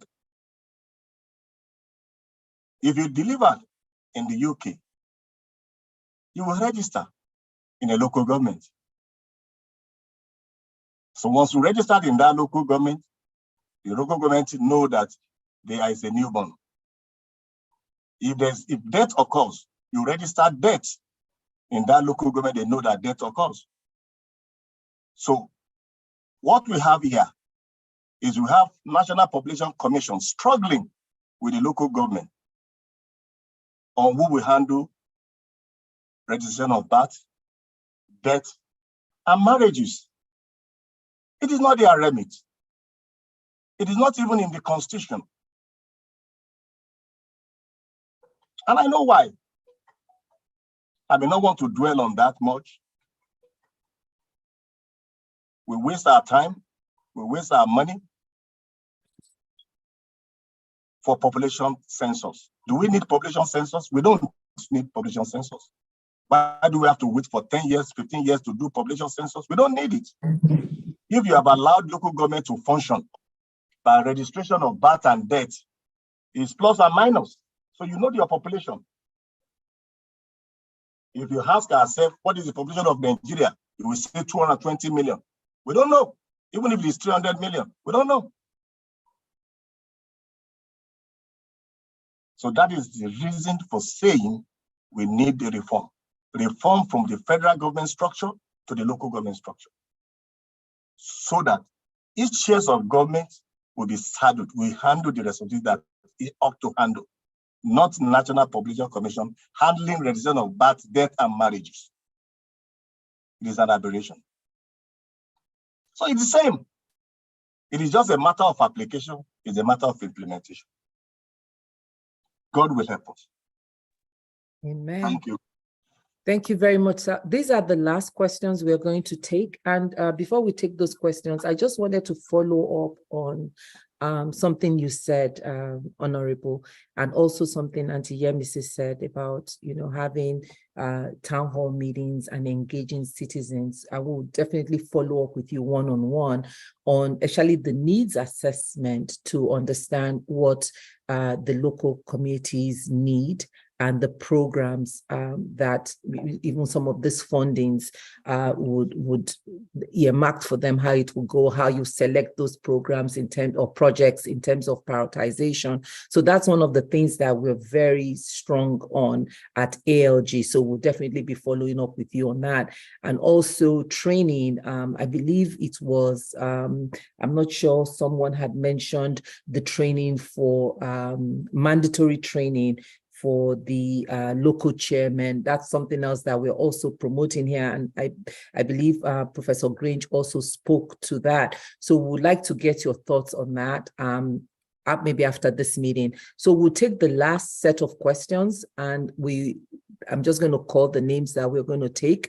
We'll take Juliet, we'll take Auntie Fumi, we'll take Leke, we'll take Helen, will take Kenny, and then the last person we'll take is Ross, because we do have some questions in the chat room. So those are the last questions that I will take.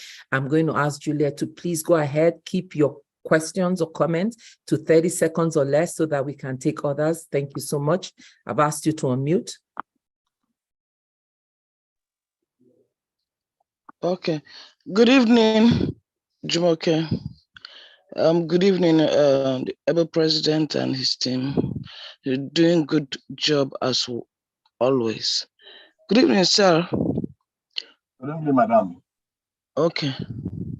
Now I'm talking about effective administration in local government. There's this issue of not having sufficient and competent staffing. I don't know how true that is.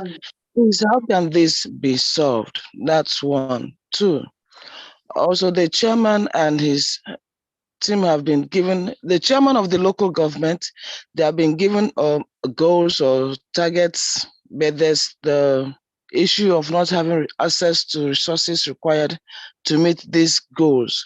So how can this be resolved, sir? The issue of the road along the streets, I wanted to ask that question, but somebody has done that. So I will not go into that. Thank you. Well done. Thank you very much. Auntie Fumi, please go ahead. Excuse me, please, before that, there's a question that I erroneously skipped. And this is the question from Mr. Tunde Ebohon. Can I just answer that, because it will not be fair if I can answer that? Yeah, please go ahead, sir. Yes, Mr. Tunde Ebohon asked a question on the roads in the local government, that the streets are never tired.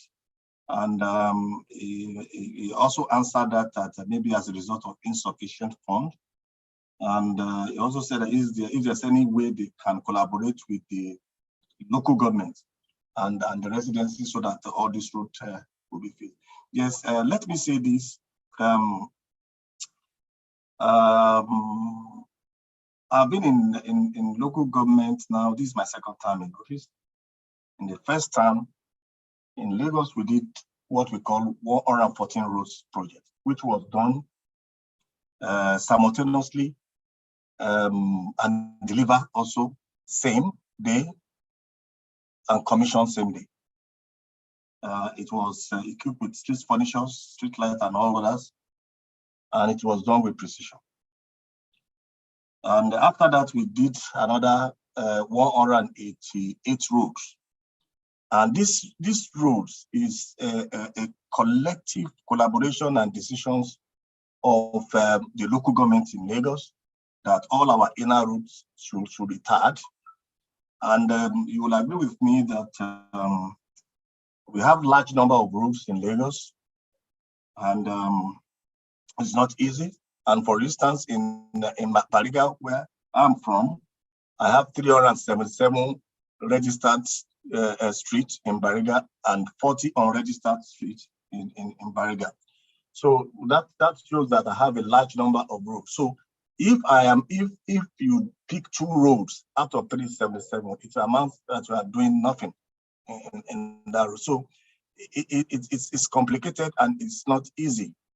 That is number one. Number 2, Lagos is a waterlogged area. So some of the roads that are done in Lagos with this incessant rainfall in the past few months now, all our roads have been perforated because water has to find its way. So some of the roads that were done are already going bad.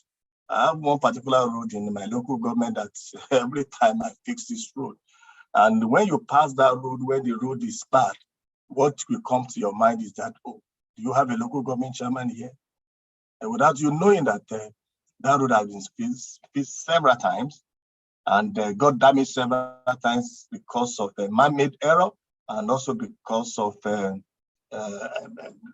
because we are not disciplined. And this particular road that I mentioned, we have one fellow that built something on that on drainage, and it's not allowing. And if we demolish it, a lot of people will be making noise and all that. It's complicated. And let me also say this, Mr. Tunde, about that I'll share my contact with you. And I don't know the local government that you are from. And I think that it's a very wonderful initiative, wonderful idea that you want to partner with the local government so that we can have a good road. There's no local government chairman that will say no to this a good gesture. They can't say no. I think maybe there's a misconception, or maybe you didn't hear yourself well with him and all that. I want to share my contact with you so that we can discuss this further on this collaboration.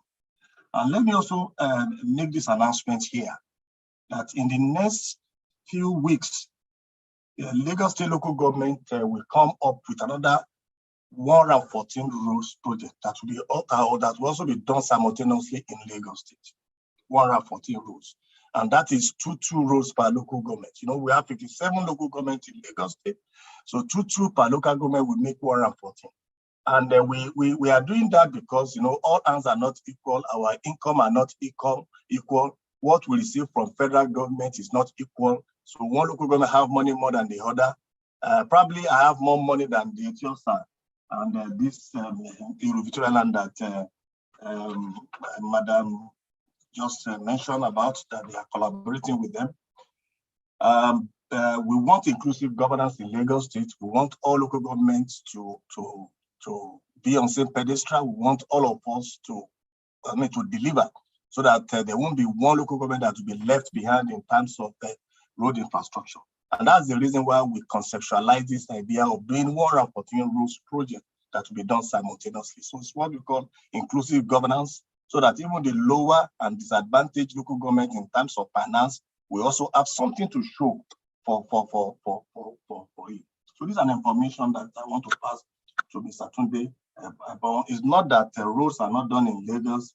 Yes, we have so many roads. We have many rules, and we have a lot of people too that have built houses in areas that the students have built houses where areas that are not marked for development. We have that also in my local government. But what can we do? We cannot just roll our tipper and say that that place should be demolished, but we have to govern with human faith and having God in our mind. So yes, we are ready to collaborate with any local government that in residency want to partner with us. Thank you.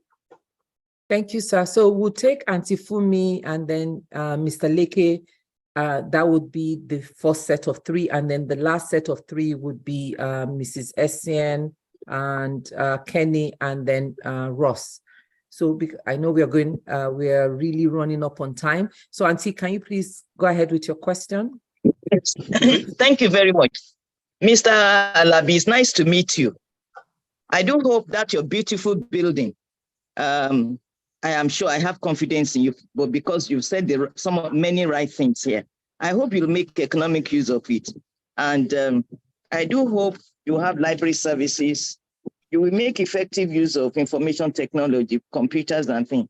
I wonder if you want to consider some out-of-school children that may be in your area. I don't know. I know that your resources are limited.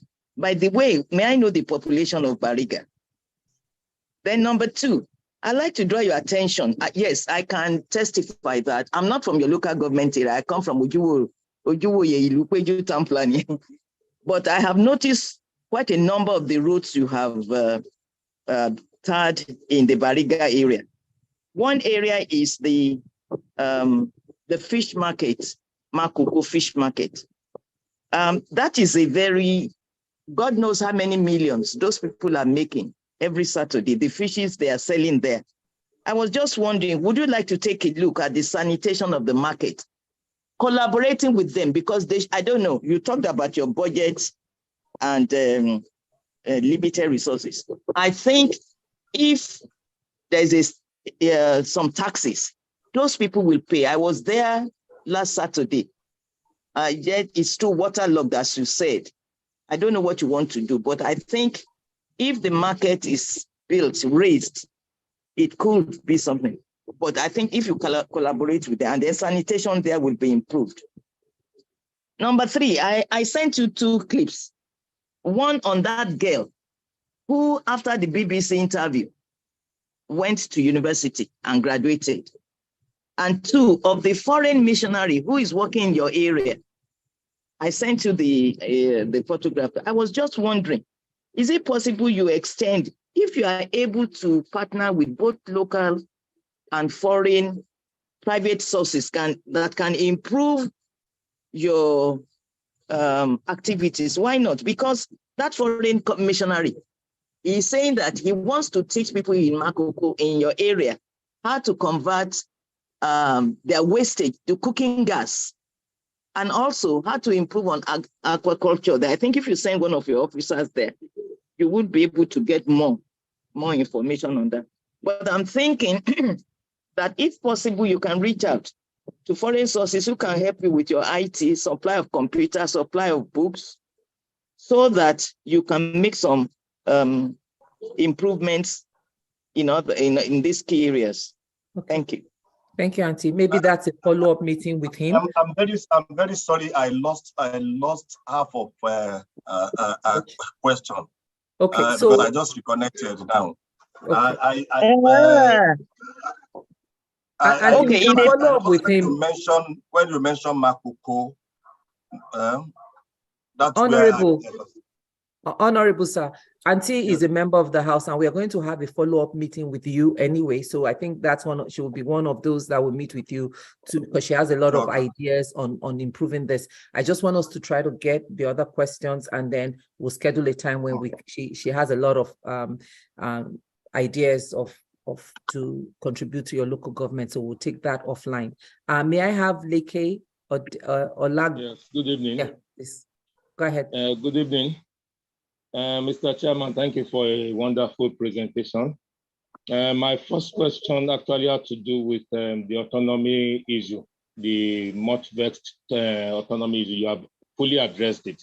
So let me quickly go to this. You talked during your earlier briefing, you talked about making trips to some countries, Rwanda and Morocco. You specifically mentioned those countries. So I just want to ask you, after those visits, what did you bring back? Were you able to replicate anything from those countries in your local government so that it can set an example? Because our government officials know how to visit these countries, but they don't bring anything back home. So what have you brought back from those visits to those countries? Thank you. Thank you. We'll take one more hand. Go ahead, Mrs. Essien. Thank you.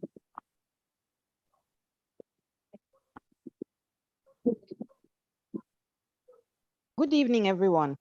Thank you for the opportunity. My question really is that the core function of the local government includes town planning and social welfare. We see a lot of this omonile people on the road, agberos, people who just come from nowhere, prevent you from parking. They put used tires on the road, you know, and they ask for money before you can park your car. Meanwhile, there are no parking spaces, you know, made available by the local government. So you really have nowhere to park. Now, what is the local government doing about this kind of issues? Because there seems to be a fixation with money, but I think there are low-hanging fruits that the local governments can get themselves involved in while they're fighting the autonomy and money issues, you know. These are things that are core to our existence in our local government. For instance, in Etiosa local government, Lekki, you know, in particular, you find a lot of shanties and all that.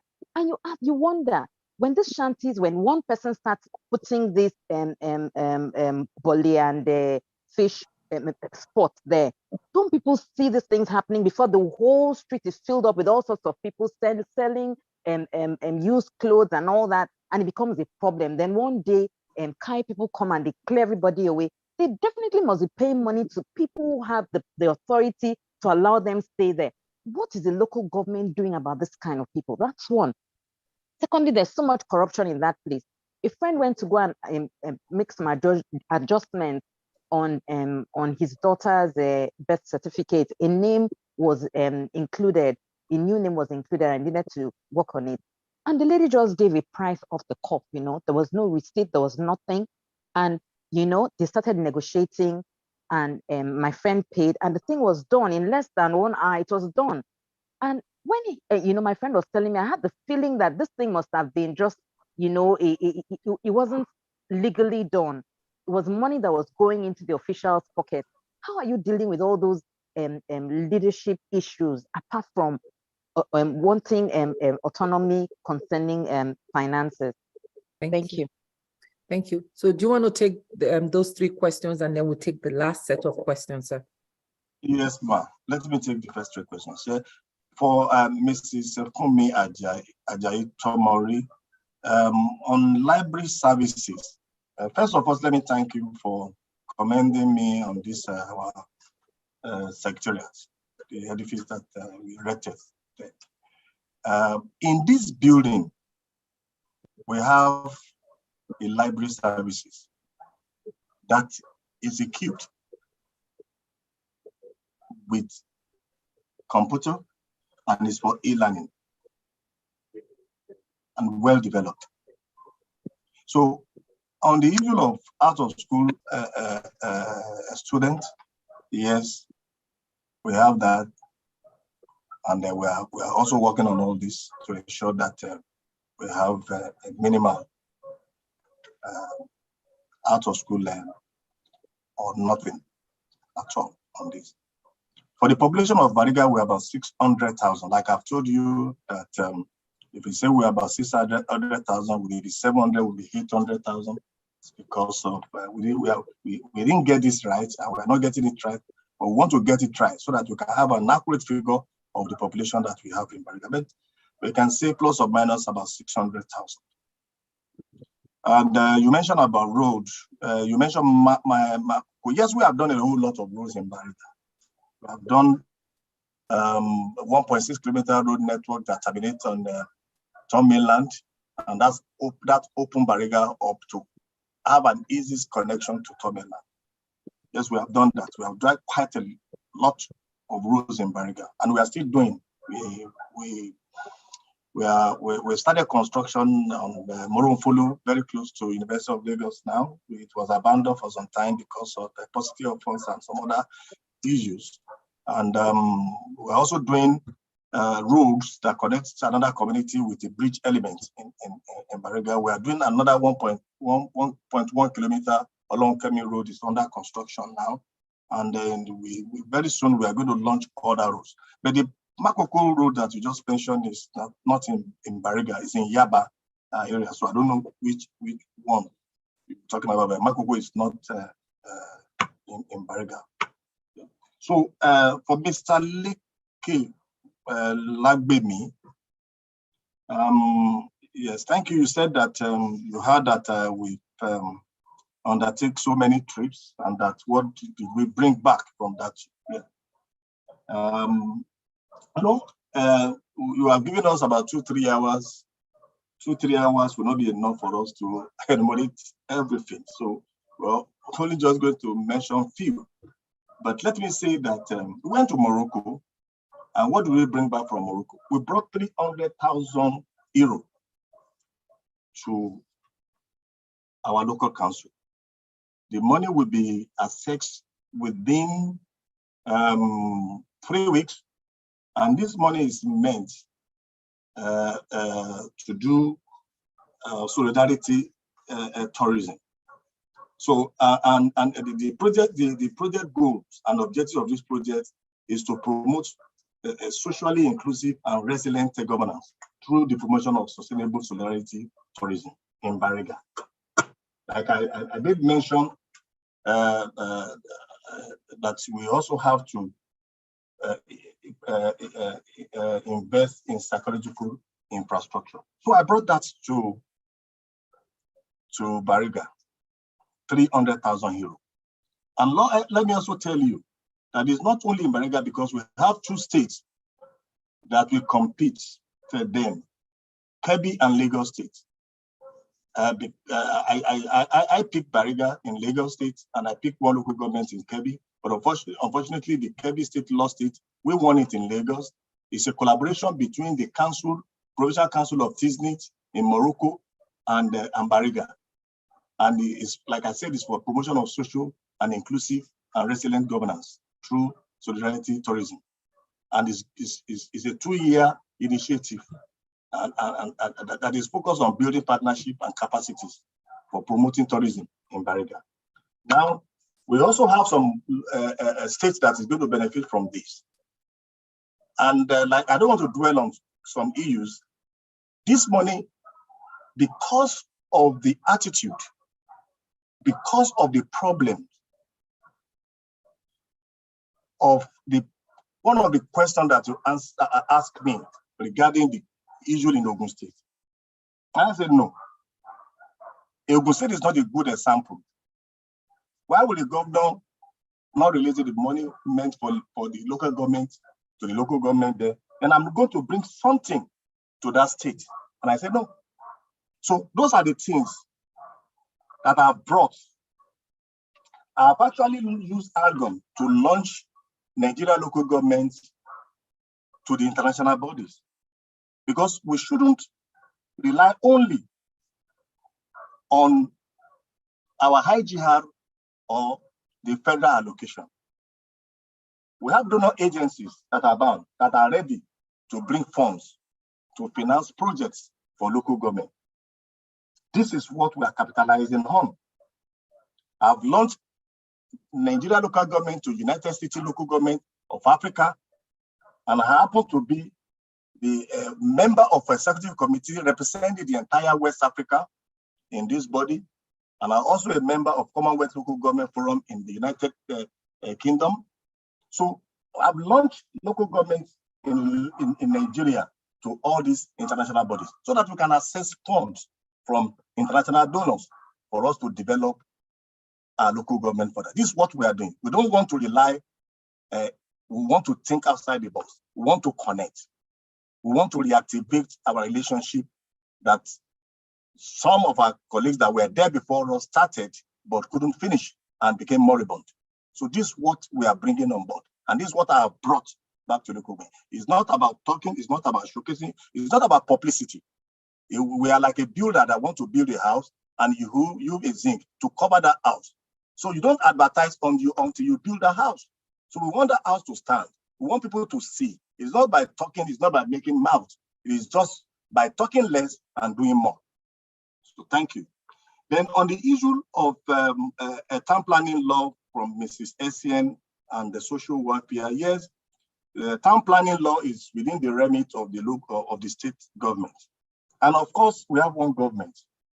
There's no building that you want to erect in any state that will not be done in a particular local government. And that is why we say to ourselves that there must be synergy between the local authority and the state government, so that all of us will have to speak into whatever that is happening in our local authorities. So yes, town planning law is within the remit of state, and they have town planning offices in all local governments deployed from the state ministry to all local government. And they are starting with the responsibility of ensuring that houses are built in accordance with the master plan. Social welfare, yes, it's both the local authorities and the state government share this responsibility to do social welfare for our people. Motor parks is within the purview. If you check the fourth schedule to the Constitution that enumerates the functions of local government, you'll see there that motor park and garages, and public conveniences are within the remit and the functions of local government. So yes, what we just want is that we should continue to partner with ourselves. You should get engaged with your local government so that areas of the community needs, we'll discuss it together and we'll provide solutions together. We shouldn't work at cross purposes. We have to know ourselves. In bank, they have a slogan, know your customer. So we have to know our communities, people. You have to know us. We have to know ourselves. We have to partner together. We can't fix this country by working at cross purposes. We have to communicate your problems. You have to communicate to us. We will listen. Definitely. We will definitely get there. If we can't get there today, we'll get there tomorrow.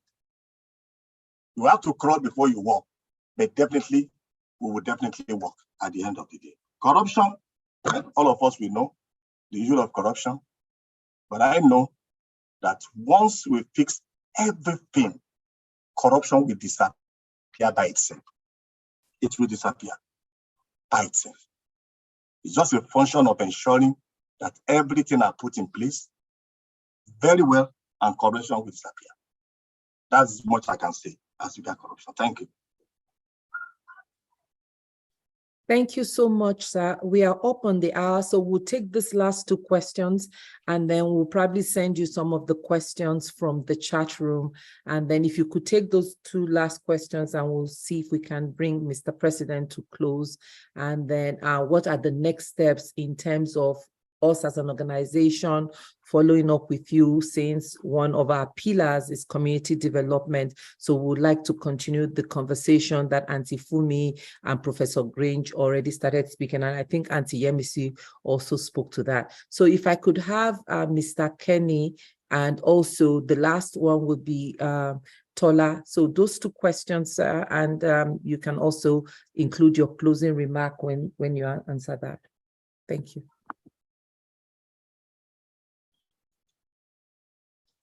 Mr. Kenny, please go ahead with your question. 30 seconds or less.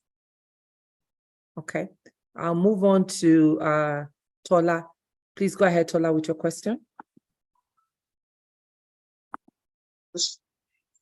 Thank you to the organizers.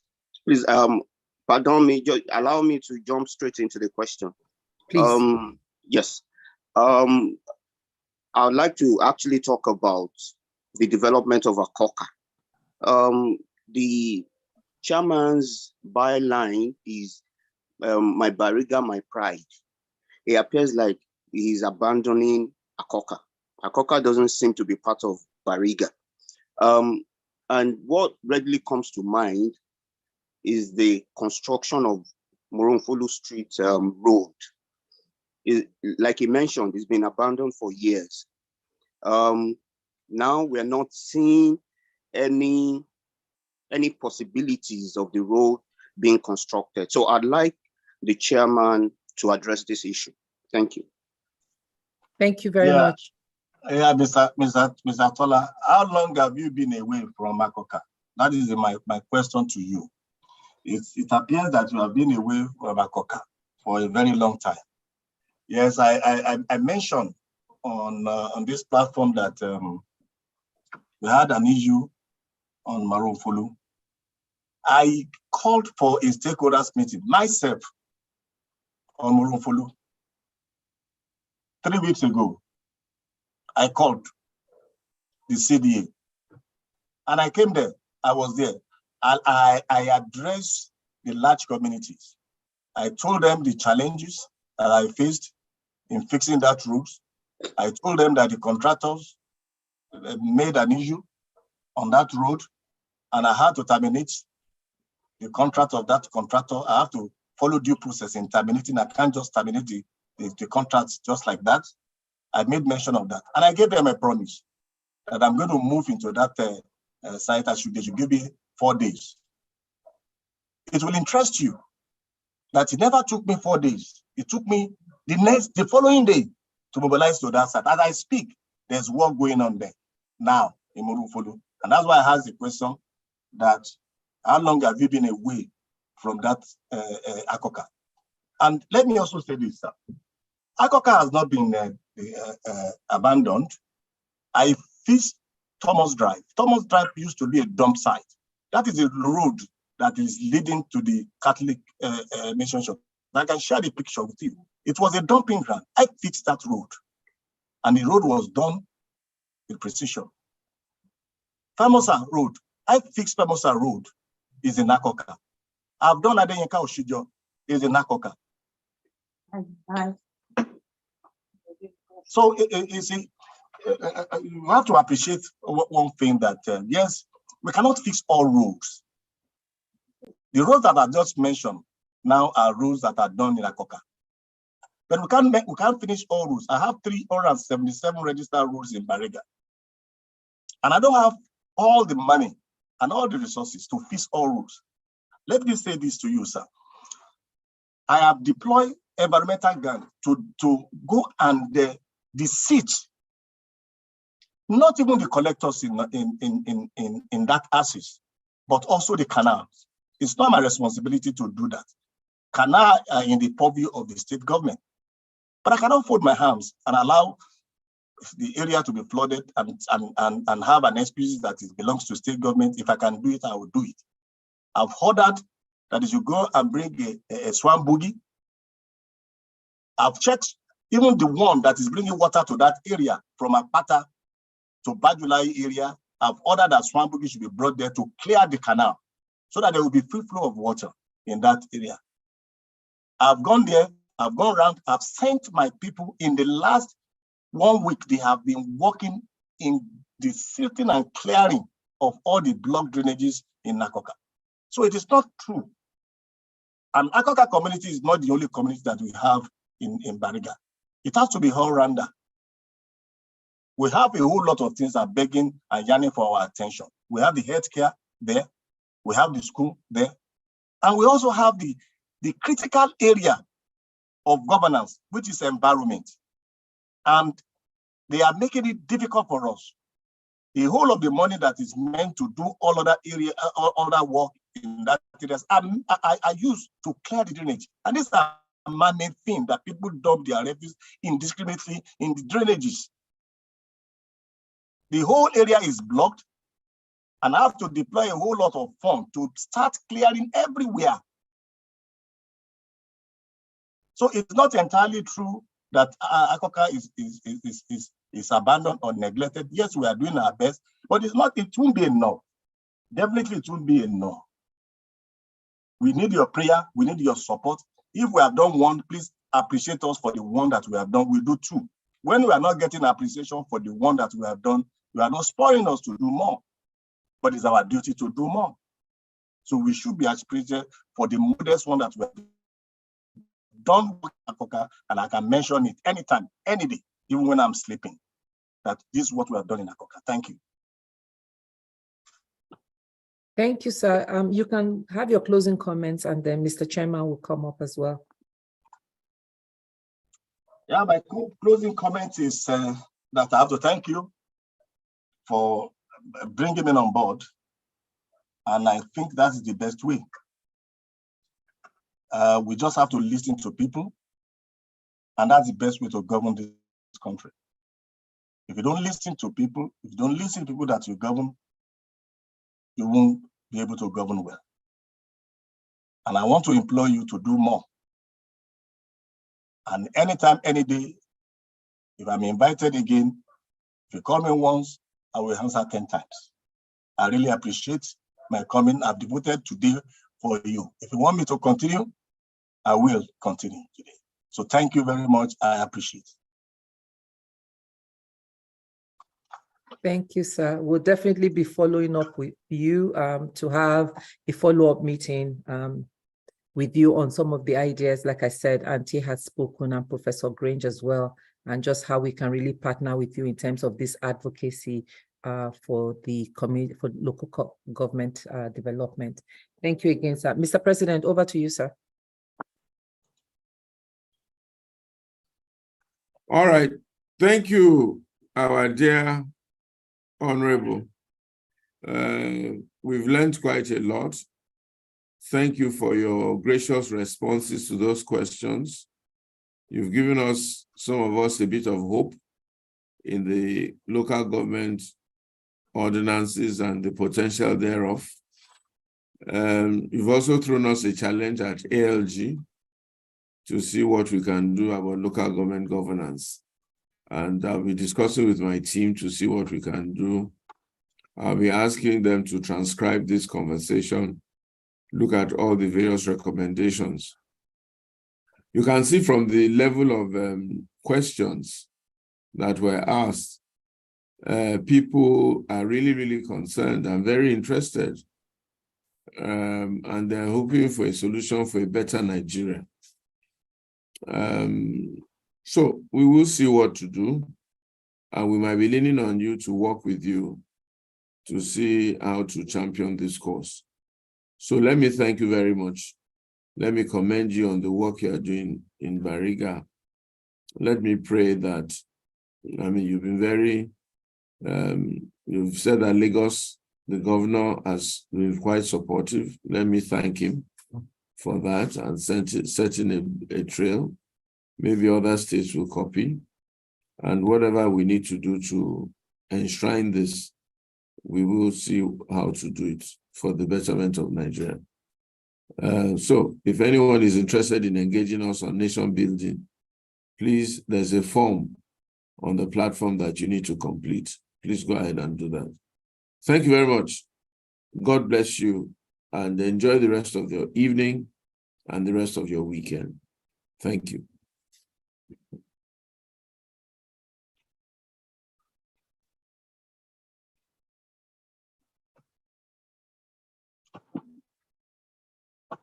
Thank you again, everyone. Have a good evening. Please fill the form.